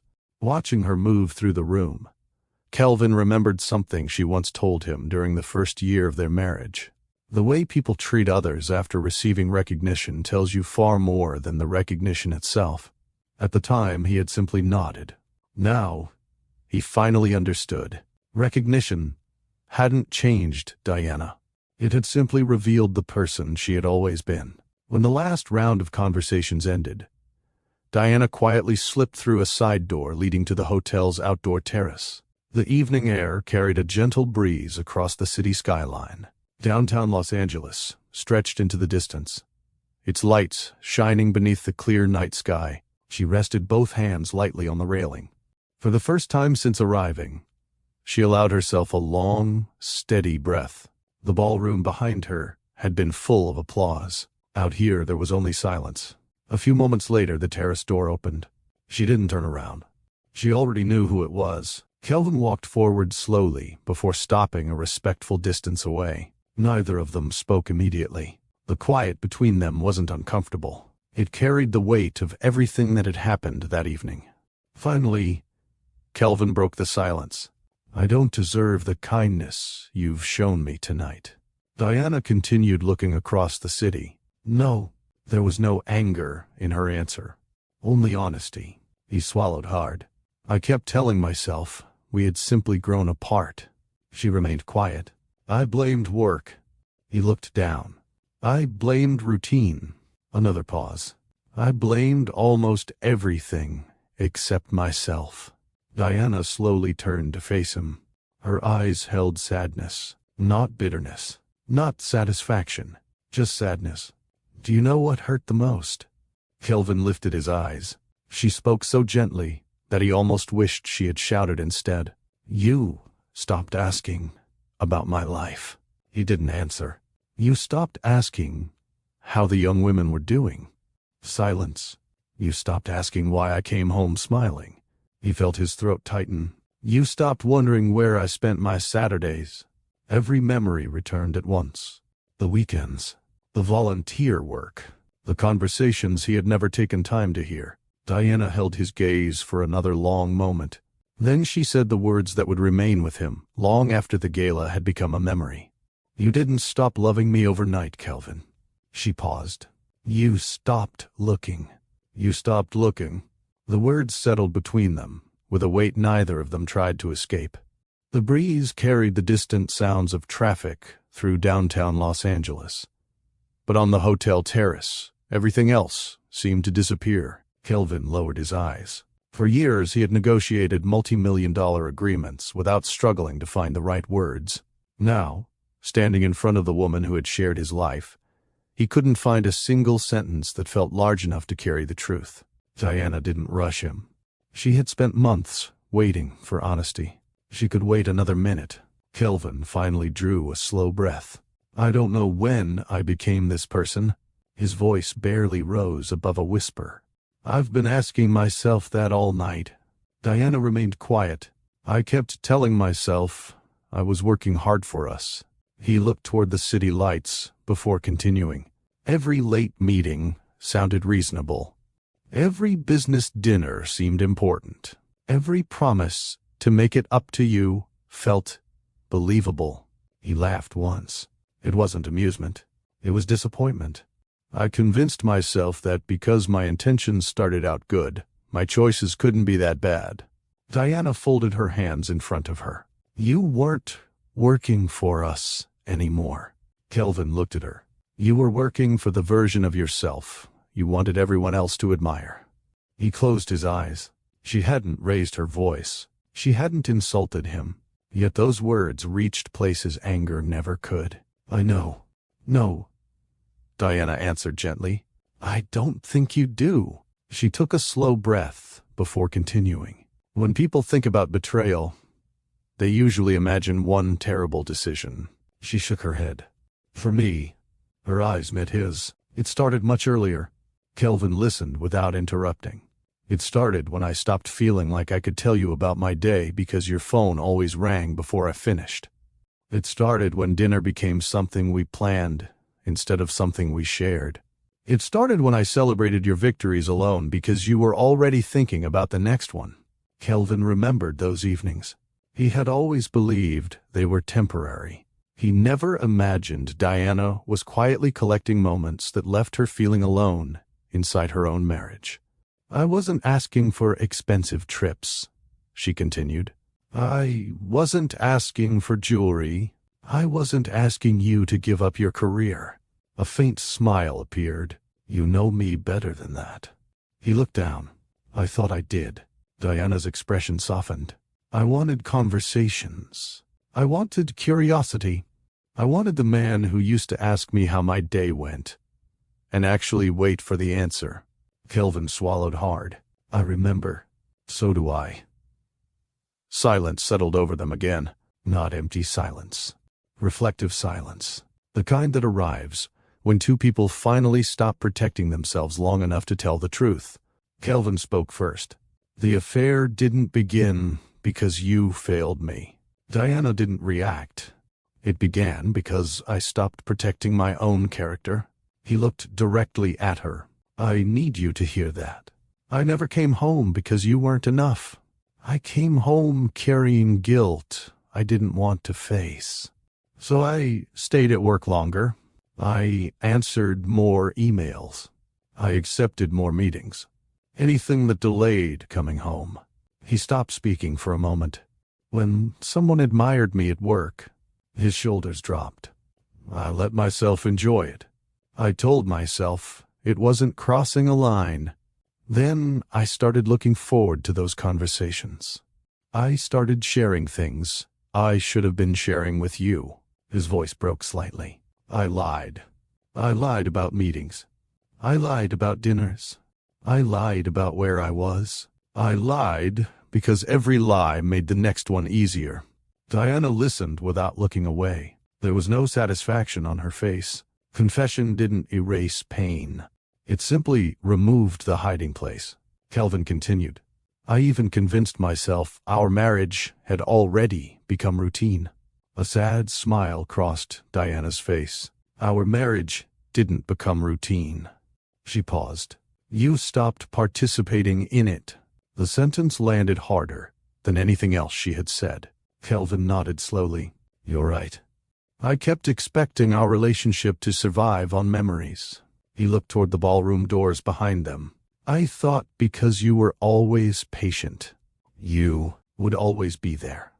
Diana's eyes filled with tears she refused to let fall. Do you know what I kept hoping? He shook his head. I kept hoping one evening you'd walk through the front door, put your phone down, and ask me one simple question. She smiled sadly. How are you? Kelvin covered his face with one hand. I don't even remember the last time I asked. I do. Her answer came immediately. It was after one of the young women I mentor received her first job offer. You asked why I looked so happy. I told you. You hugged me. You said you were proud of me. She looked toward the city.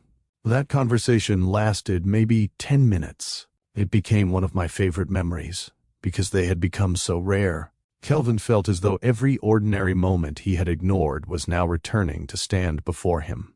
I kept thinking there would be time. There usually is, Diana replied quietly, but only if both people keep choosing each other. Neither of them spoke for several seconds. The terrace remained almost empty. Inside the ballroom, staff members continued clearing tables as the evening drew to a close. Kelvin finally stepped a little closer. I ended it. Diana met his eyes. I know. I should have ended it before tonight. You should have. I should have ended it before it ever became an affair. Another quiet pause followed. I'm sorry. The apology sounded different from the others he had offered over the years. Not because the words had changed, because excuses were finally gone. Diana nodded once. I believe you're sorry. Hope flickered briefly across Kelvin's face. Then she continued. But sorrow isn't the same as trust. The hope settled into understanding. I know. I don't need promises tonight. I don't need speeches. I don't need you to tell me how much you'll change. She held his gaze. I need you to understand that rebuilding a marriage isn't something you say. It's something you live. Kelvin nodded slowly. I will, Diana answered with calm honesty, whether that healing happens together or apart. She paused. We're not deciding that tonight. He accepted those words without argument. For the first time in many months, he wasn't trying to convince her of anything. He simply stood beside the woman he had wounded, finally seeing the depth of that wound without looking away. The city continued shining beyond the terrace. Life below moved as though nothing extraordinary had happened. Yet for Kelvin, everything had changed. His downfall had never truly begun when he walked into the Gala with another woman. It had begun much earlier, when he stopped protecting the ordinary moments that had once made his marriage extraordinary.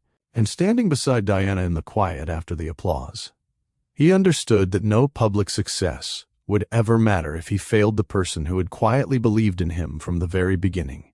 Neither of them said much during the drive home. The city lights slipped past the windows in silence, interrupted only by the occasional sound of passing traffic. The award rested carefully in Diana's lap, untouched since she had left the ballroom.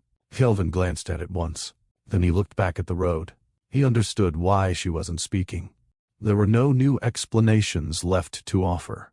By the time they reached the apartment, both of them were emotionally exhausted. Diana placed the award on a bookshelf near the living room window. She looked at it for a moment before quietly removing her earrings. Kelvin remained standing near the front door. I think I should stay somewhere else for a while. She slowly turned toward him. I was going to ask for that. There was no anger in her voice, only acceptance that neither of them could begin healing while pretending nothing had happened. I'll leave tomorrow morning, he said. You don't have to rush tonight. I think I do. She nodded gently. If that's what you need. That single sentence stayed with him. She hadn't said, "If that's what we need." She had said, "If that's what you need."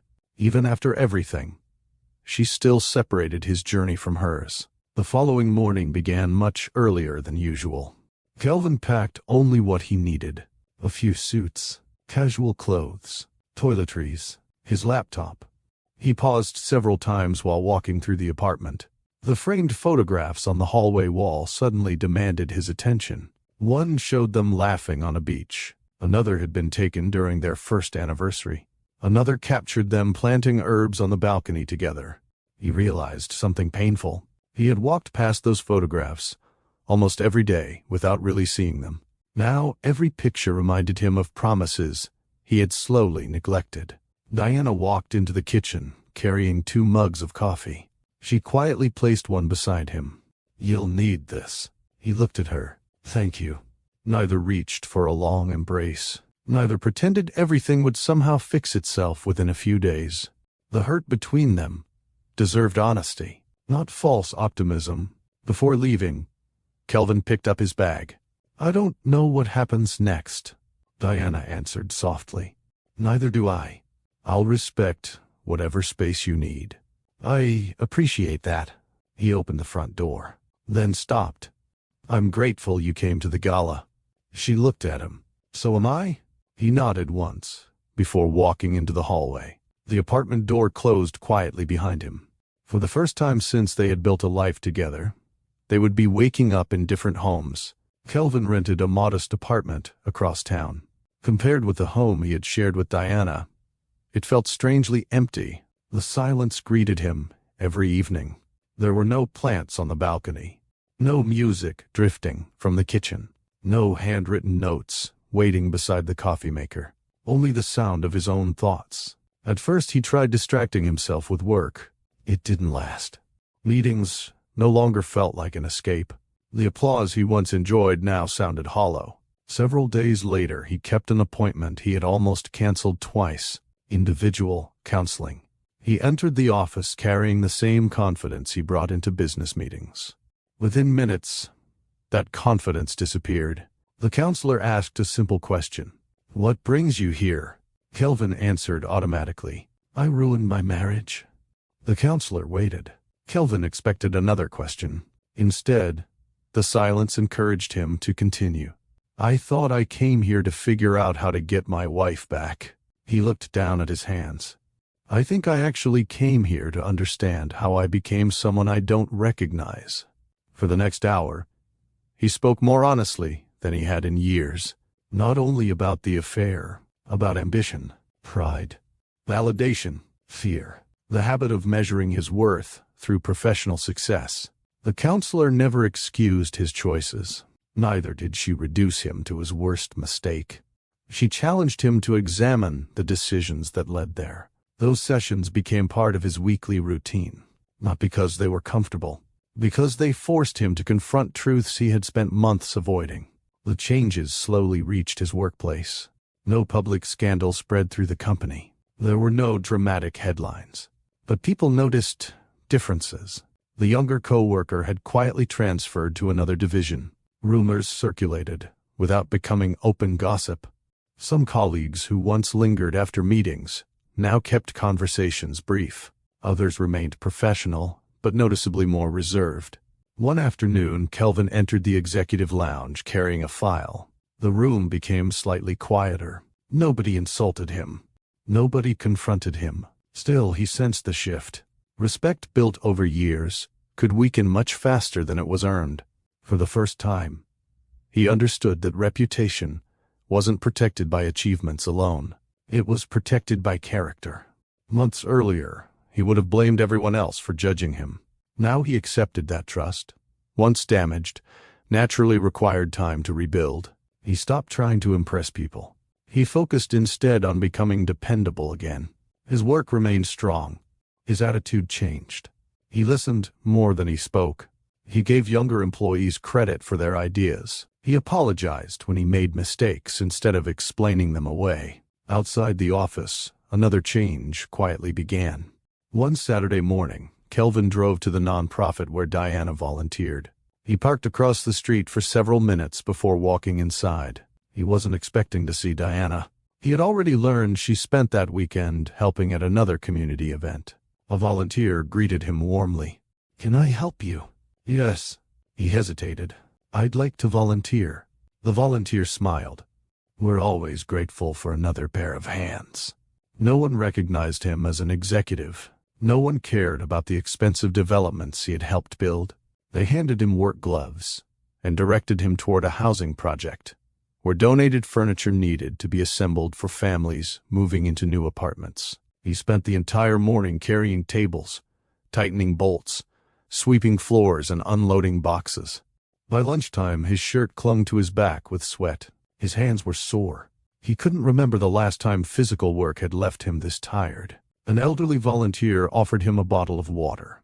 "You did good today." Kelvin smiled. "I mostly followed instructions." The man laughed. "That's harder than some people think." Kelvin laughed too. For the first time in months, the laughter came without pretending. He returned the following weekend, and the weekend after that. He never asked anyone to photograph him. He never mentioned the volunteer work during business meetings. He didn't post about it. He simply kept showing up. Gradually, something inside him began changing. He stopped measuring the value of a day by contracts signed or deals completed. Sometimes a good day meant helping a family carry a dining table into their first apartment. Sometimes it meant listening to someone else's story instead of telling his own. Humility didn't arrive all at once. It grew through ordinary choices repeated, week after week. And although Kelvin still carried deep regret over the life he had damaged, he no longer allowed regret to become another excuse for standing still. For the first time in years, he wasn't trying to become the most admired man in the room. He was trying to become a better man when no one was watching. The weeks following the gala changed Diana's life in ways she hadn't expected. People often assumed that the person who had been betrayed carried the easier burden. They imagined sympathy made pain lighter. It didn't. Recognition at the gala hadn't erased the quiet heartbreak waiting for her at home. Every room inside the apartment held a memory. The coffee mugs they bought during a weekend trip, the herbs still growing on the balcony, the playlist that had once filled the kitchen while they cooked together. Even the dining table reminded her of evenings when conversation had come easily. Now, the apartment felt larger than before, not because anything had changed physically, because absence has a way of creating space that furniture cannot fill. One Saturday morning, Diana stood on the balcony watering the plants, as she always had. She paused when she noticed one of the herbs beginning to wilt. She knelt beside it, loosened the soil gently, trimmed away a few dry leaves, and added fresh water. As she stood again, she smiled sadly to herself. Healing living things required patience. She quietly hoped people weren't all that different. Still, she knew hope alone wasn't enough. After much thought, Diana decided to begin speaking with a therapist, not because she believed something was wrong with her, because she refused to allow someone else's choices to shape the woman she would become. During one session, the therapist asked softly, "What do you miss the most?" Diana expected to answer immediately. Instead, she sat quietly for several moments. Finally, she said, "I miss feeling chosen." The room became still. "I don't miss expensive dinners. I don't miss business events. I miss ordinary evenings when we laughed over something that didn't matter." She smiled faintly. "I miss believing home was the safest place in my life." The therapist nodded gently. "Those are honest things to miss." Diana lowered her eyes. "I don't want bitterness to become part of me." "You don't have to pretend you aren't hurting in order to avoid bitterness." That sentence stayed with Diana long after the session ended. She realized healing wasn't about denying pain. It was about refusing to let pain become her identity. Outside therapy, life continued. She returned to the nonprofit each week, with the same quiet commitment she had always carried. The young women noticed something had changed. Not because Diana spoke about her marriage. She never did. They noticed because even encouraging people can have difficult days. One afternoon, While helping prepare for another interview workshop, one of the young women looked at her carefully. "You always tell us it's okay to ask for help." Diana smiled. "I do." "So?" The young woman hesitated. "Who helps you?" For a moment, Diana simply looked at her. Then she laughed softly. "That's a fair question." She admitted she had recently begun talking with someone who was helping her sort through her thoughts. The young women exchanged smiles. One of them said, "I'm glad." Another nodded. "You deserve someone who listens too." Those words touched Diana more deeply than they realized. She had spent years encouraging others to accept support. Now she was learning to receive it herself. She also accepted invitations she might once have declined. A neighborhood potluck, a volunteer appreciation picnic, an afternoon walking through a community garden with people from the foundation. None of those gatherings erased what had happened. They reminded her that life remained full of people capable of genuine kindness. Slowly, laughter returned. Not because the pain disappeared, because joy and sorrow often learn to exist together, while healing takes place. Across the city, Kelvin continued his own journey. Every counseling session challenged him to examine another part of himself. One afternoon, the counselor asked, "If Diana never returns to your marriage, will you still become the man you're trying to become?" The question caught him completely off guard. His first instinct was to answer yes. Instead, he remained silent. He realized he needed to think carefully before speaking. Several moments later, he replied, "I have to." "Why?" "Because if I only change to get something back." He paused. "Then I haven't really changed." The counselor gave a small nod. "What would real change look like?" Kelvin reflected before answering. "It means telling the truth even when it's uncomfortable. It means keeping promises nobody else knows I made. It means paying attention to people before I expect them to pay attention to me." For the first time, he wasn't measuring progress by whether Diana smiled at him or answered a message more quickly. He measured it by whether he lived differently when nobody was watching. He continued volunteering every weekend. Sometimes he assembled furniture. Sometimes he helped families carry donated boxes into new apartments. Other days he simply listened while someone shared a difficult chapter of their life. He never mentioned his own story, unless someone asked directly. One afternoon, an elderly volunteer noticed Kelvin carefully repairing a loose cabinet door. "You've become dependable." Kelvin smiled modestly. "I'm still learning. Aren't we all?" The simple conversation stayed with him for the rest of the day. Dependable. Months earlier, he would have preferred being described as successful. Now he understood which compliment mattered more. Kelvin and Diana occasionally exchanged brief messages. They discussed practical matters, mail, bills, appointments. The conversations remained respectful. Neither of them rushed beyond that. One evening, Kelvin asked if they could meet for coffee. Diana agreed. The cafe they chose was quiet, tucked away on a side street where neither expected to attract attention. When they sat down, neither reached for dramatic speeches. They simply talked. About work, about the nonprofit, about counseling, about ordinary life. At one point, Kelvin looked at her and said, "I don't expect forgiveness because I've apologized." Diana nodded. "That's good. I've learned those aren't the same thing." She wrapped both hands around her coffee cup. "They aren't?" he continued. "I used to think forgiveness meant everything could go back to the way it was." She answered gently, "I don't want to go back." He looked surprised. "I want to move forward." She held his gaze. "If there's ever a future for us." She paused carefully. "It can't be built on pretending the past didn't happen." Kelvin understood. Neither of them spoke for a while. The silence felt different now. Not empty, patient. Before they left, Diana offered one final thought. "I've forgiven you." Kelvin looked up quickly. "But forgiveness doesn't automatically rebuild trust." He nodded. "I know. It takes consistency. It takes honesty. It takes time. I understand."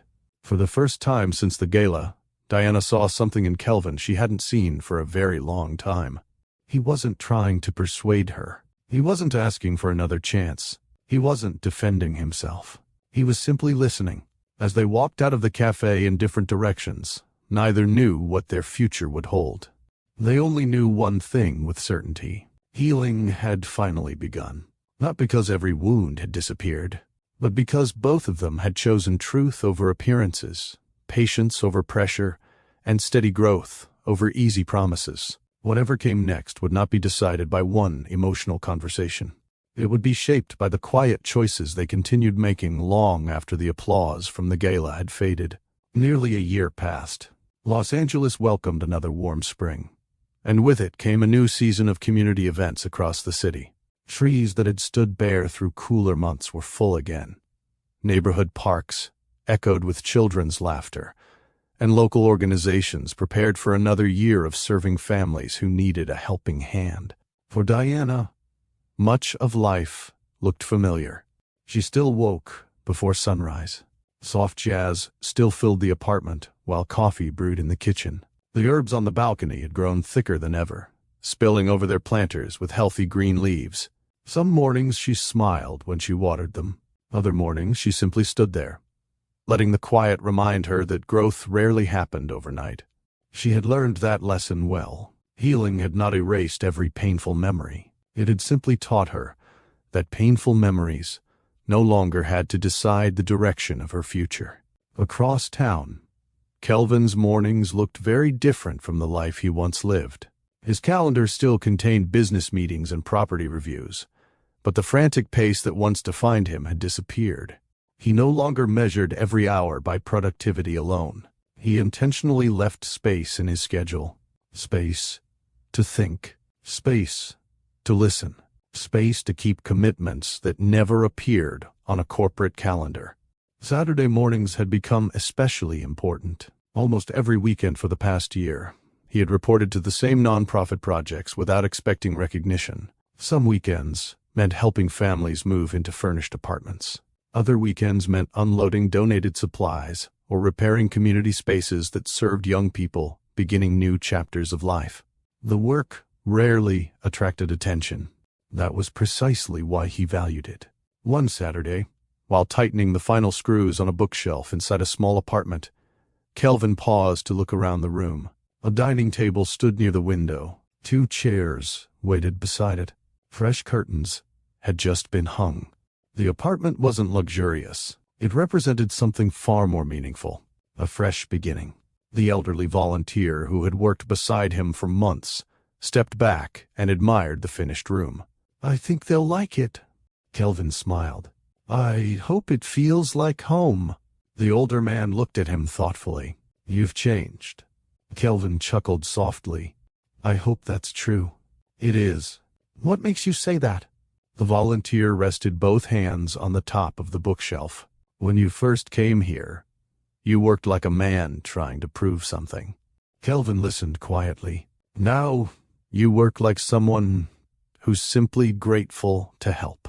The observation stayed with him for the rest of the day. Years earlier, compliments about business success would have stayed in his thoughts for hours. This compliment mattered more. Later that afternoon, volunteers gathered outside for sandwiches before everyone returned to work. Several familiar faces waved Kelvin over. "Come sit with us." He accepted the invitation without hesitation. The conversations had nothing to do with commercial developments or investment opportunities. Someone talked about a granddaughter starting college. Another volunteer shared a recipe everyone wanted to copy. Someone else joked about accidentally painting one shoe while helping renovate a classroom the previous weekend. Laughter spread easily through the group. Kelvin noticed something. Nobody competed for attention. Nobody cared who earned the highest salary. People listened because they genuinely cared about one another. Months earlier, he would have finished eating quickly so he could answer emails. Today his phone remained inside his pocket. Nothing felt more important than being fully present. A few days later, the foundation announced another community celebration. Unlike the previous year's elegant gala, this gathering would be much simpler. No ballroom, No formal tuxedos. No red carpet.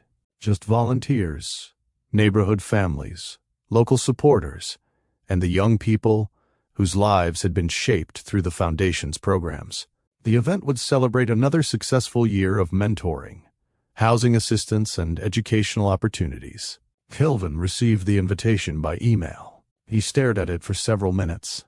Last year, walking into the gala had exposed the worst version of himself. This year, he wasn't sure whether he even belonged there. He almost declined.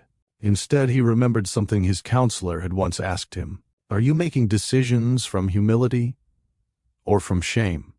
The question guided him again. Avoiding the event wouldn't undo the past. Showing up honestly might help him continue becoming the person he wanted to be. The evening of the celebration arrived. Instead of a tuxedo, Kelvin wore a simple navy jacket over an open-collar white shirt. He checked his reflection briefly before leaving his apartment. For the first time in years, he wasn't wondering whether he looked successful. He only hoped he looked sincere. The community center buzzed with warm conversation by the time he arrived.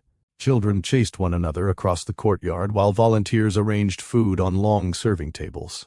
Music played softly through outdoor speakers. Families greeted one another with hugs instead of handshakes. The atmosphere felt relaxed, comfortable, real. Kelvin stepped inside alone. There was no guest on his arm, no carefully rehearsed smile, no desire to impress anyone. Several volunteers immediately recognized him. Kelvin! He turned.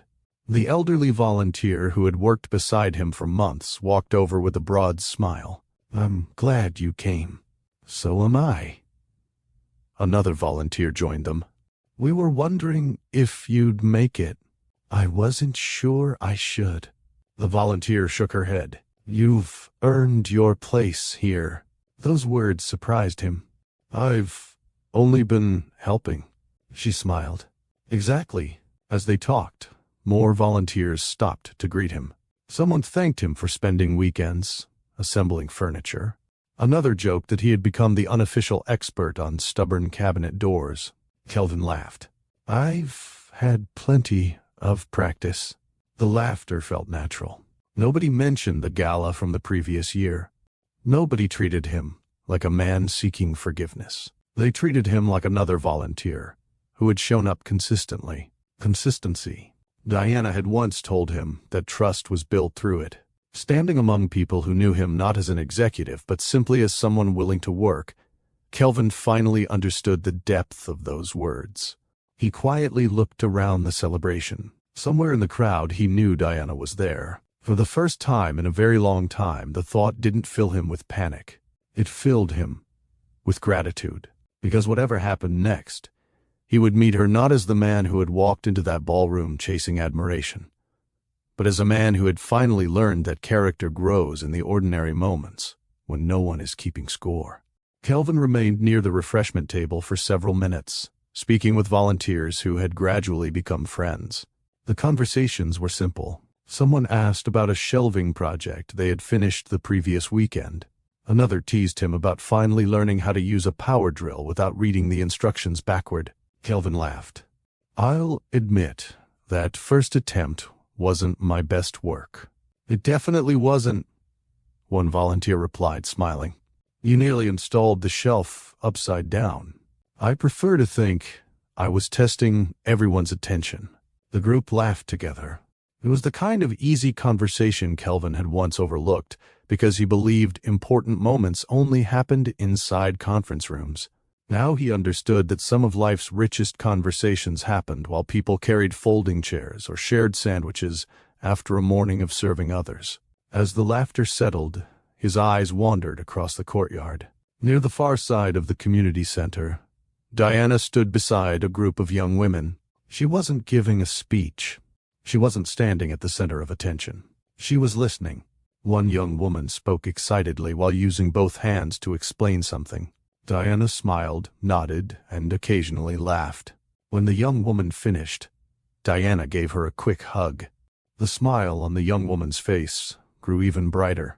Kelvin watched quietly. Almost a year earlier, he might have walked over immediately, hoping to repair the distance with a heartfelt conversation.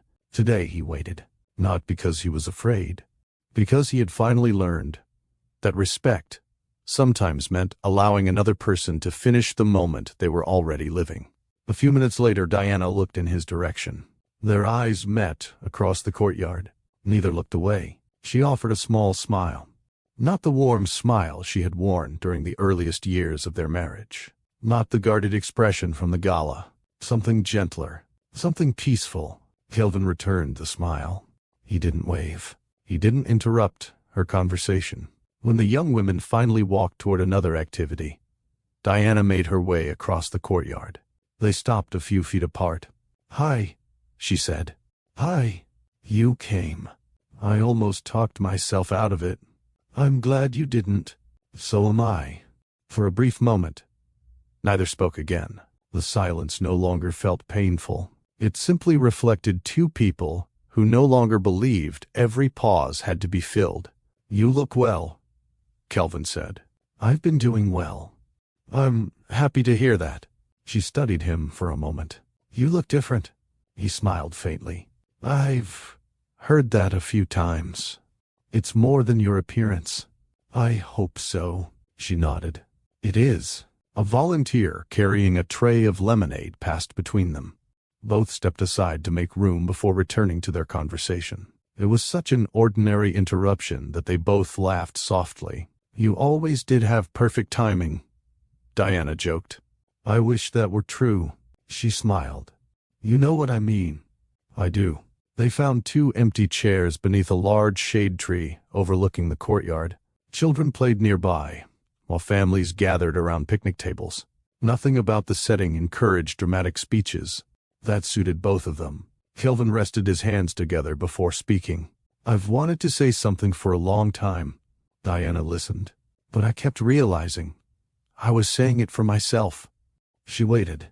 "I wanted forgiveness because carrying guilt hurt." He looked down briefly. "That wasn't fair to you." She appreciated the honesty. "I've learned something too." He looked up. "I used to think loving someone meant believing they would never disappoint you." She smiled gently. "Now I think love is more complicated than that." "In what way?" "It asks us to see each other honestly." She paused. "Not the version we hope exists. The real person." Kelvin reflected on her words. "I spent too many years believing that providing for us was enough." "You worked hard." "I did. But I confused responsibility with presence." Diana nodded. "I know. I thought coming home eventually made up for always arriving late. It didn't." "I know.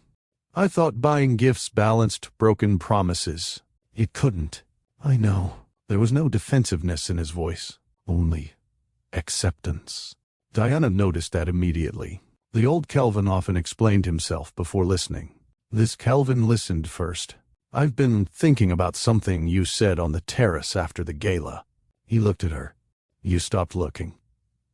She nodded slowly. "I've repeated those words to myself more times than I can count." He smiled sadly. "They've followed me into counseling. They've followed me while volunteering. They've followed me into every decision I've made." Diana remained quiet. "I finally understood what you meant." He looked across the courtyard, where volunteers were arranging more tables. "I thought love disappeared because excitement disappeared." He shook his head. "It wasn't excitement. It was attention." She smiled. "Attention is one of the purest ways we love someone." "I didn't understand that before."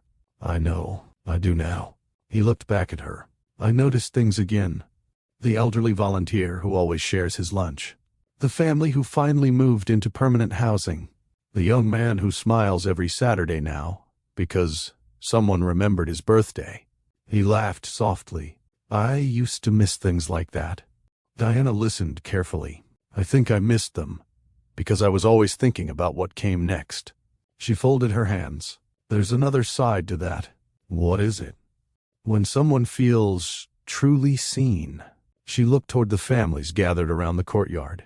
"They stop feeling alone." Kelvin remembered the countless evenings Diana had tried to tell him about her day. He remembered glancing at emails instead, checking messages, thinking he could always ask later. Later had nearly cost him everything. I've also been thinking about marriage, Diana continued. Kelvin waited. I don't believe marriage fails because two people stop loving each other overnight. He nodded. I think it weakens when two people stop protecting the small things, the conversations, the curiosity, the laughter, the habit of asking one more question before changing the subject. Kelvin smiled. You always believed ordinary moments mattered. They're usually the ones that shape a life. He looked at her with quiet gratitude. I wish I had understood that years earlier. So do I. Her answer wasn't bitter. It was simply true. A gentle breeze moved through the trees above them. Neither hurried to speak. The silence carried comfort now, instead of distance. Finally, Kelvin asked the question he had avoided for months. I don't expect an answer today. She looked at him.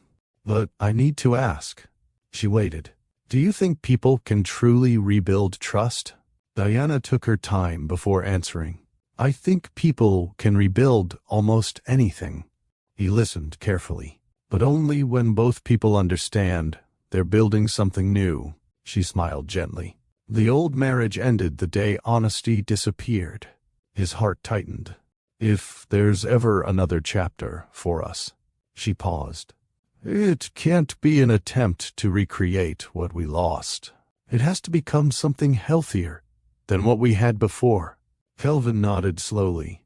I understand. And for the first time, Diana believed he truly did. Neither reached across the table. Neither made promises they couldn't guarantee. Instead, they remained seated beneath the shade tree, talking about ordinary life, listening without interrupting, and giving one another the attention that had once quietly disappeared.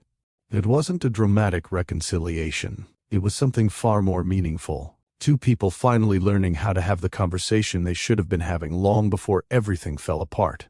The afternoon slowly settled into evening. Families gathered their children. Volunteers folded tables and carried empty serving trays back inside the community center. Music that had filled the courtyard all afternoon faded into the background as conversations became smaller and more personal. Kelvin remained where he was for a few moments after he and Diana finished talking. Neither of them had promised the future. Neither had closed the door on it. For the first time in a long while, that uncertainty no longer frightened him. Life had taught him that not every meaningful answer arrived immediately. Some answers had to be earned. A volunteer walked over carrying a stack of folded chairs. Could you give me a hand? Of course. Kelvin stood immediately. Together they carried chairs into the building before returning for another stack. As they worked, he noticed Diana across the courtyard. She had already returned to helping. The little girl struggled to carry a box, nearly half her size. Diana smiled, knelt beside her, and together they lifted it. An elderly woman dropped a handful of paper napkins as the breeze picked up. Before anyone else reacted, Diana bent down to help gather them. A young volunteer looked overwhelmed while trying to organize leftover supplies. Diana quietly joined her. No cameras followed her. No applause interrupted the afternoon. No award rested in her hands. She simply continued being the woman she had always been. Kelvin stopped for a brief moment. Nearly a year earlier, he would have walked past scenes like these without noticing. He might have admired Diana for being kind. Then he would have checked another email, thought about another meeting, moved on to the next obligation. Now he understood that those ordinary moments revealed more about a person's character than any speech ever could. He smiled to himself. The woman standing across the courtyard had never changed. She had always lived this way. She had always made people feel seen. She had always believed that serving others mattered, even when nobody noticed. The only thing that had truly changed was him. For the first time since they married, he saw her completely, not as someone waiting for him at home, not as the person who organized his life behind the scenes, not simply as his wife. He saw Diana as an extraordinary woman whose compassion reached far beyond the walls of their marriage. That realization humbled him more than any public embarrassment ever had. A few minutes later, Diana carried a small stack of notebooks toward the storage room. Kelvin happened to reach the same doorway at the same time. "I've got those," he offered. She smiled. "We can carry them together." Without another word, they each picked up half the stack. The walk was short. Neither hurried. Neither felt pressured to fill the silence. The quiet between them no longer carried resentment. It carried patience. Inside the storage room, they placed the notebooks on a shelf. As they turned to leave, Diana looked around at the neatly organized supplies. "I always like seeing everything put away." Kelvin smiled. "You've said that before." "I have? You told me years ago that finishing the small jobs matters just as much as starting the big ones." She laughed softly. "I forgot I said that." "I didn't." She studied him for a brief moment. "You remember a lot more these days." "I try to." They walked back outside together. The courtyard had almost emptied. Only a handful of volunteers remained, finishing the last few tasks before heading home. The sun rested low above the horizon, covering the community center in warm golden light. Kelvin looked around. Almost everyone there had contributed something during the day. Some had carried tables. Others had cooked. Some had mentored. Others had simply welcomed strangers with genuine kindness. Nobody had competed for recognition, yet every contribution had mattered. He finally understood something Diana had been trying to teach him for years without ever speaking the lesson aloud. Love wasn't sustained by grand gestures alone. It lived inside ordinary attention, inside listening, inside remembering, inside showing up, inside asking one more question before assuming you already knew the answer. He turned toward Diana. "I don't know where our story goes from here." She nodded. "Neither do I. But," he smiled gently, "I'm grateful we're no longer pretending." "So am I." She looked toward the volunteers loading the final supplies into a storage closet. "Whatever happens next." She paused thoughtfully. "I hope we both keep becoming better people." Kelvin answered without hesitation. "We will." Whether their paths would fully come back together remained unwritten. Some marriages survive betrayal. Others become two separate journeys shaped by painful lessons and genuine growth. Real life rarely fits neatly into perfect endings. Sometimes the greatest victory is not restoring what was lost. Sometimes it is refusing to become bitter because of what was lost. As the last chairs were stacked and the final lights inside the community center were switched off, Kelvin watched Diana thank every volunteer before preparing to leave. She thanked the people arranging decorations. She thanked those who had cleaned the kitchen. She thanked the young volunteers who stayed behind to sweep the floors. Every person left smiling, not because Diana had tried to impress them, because she had made each of them feel that their contribution mattered.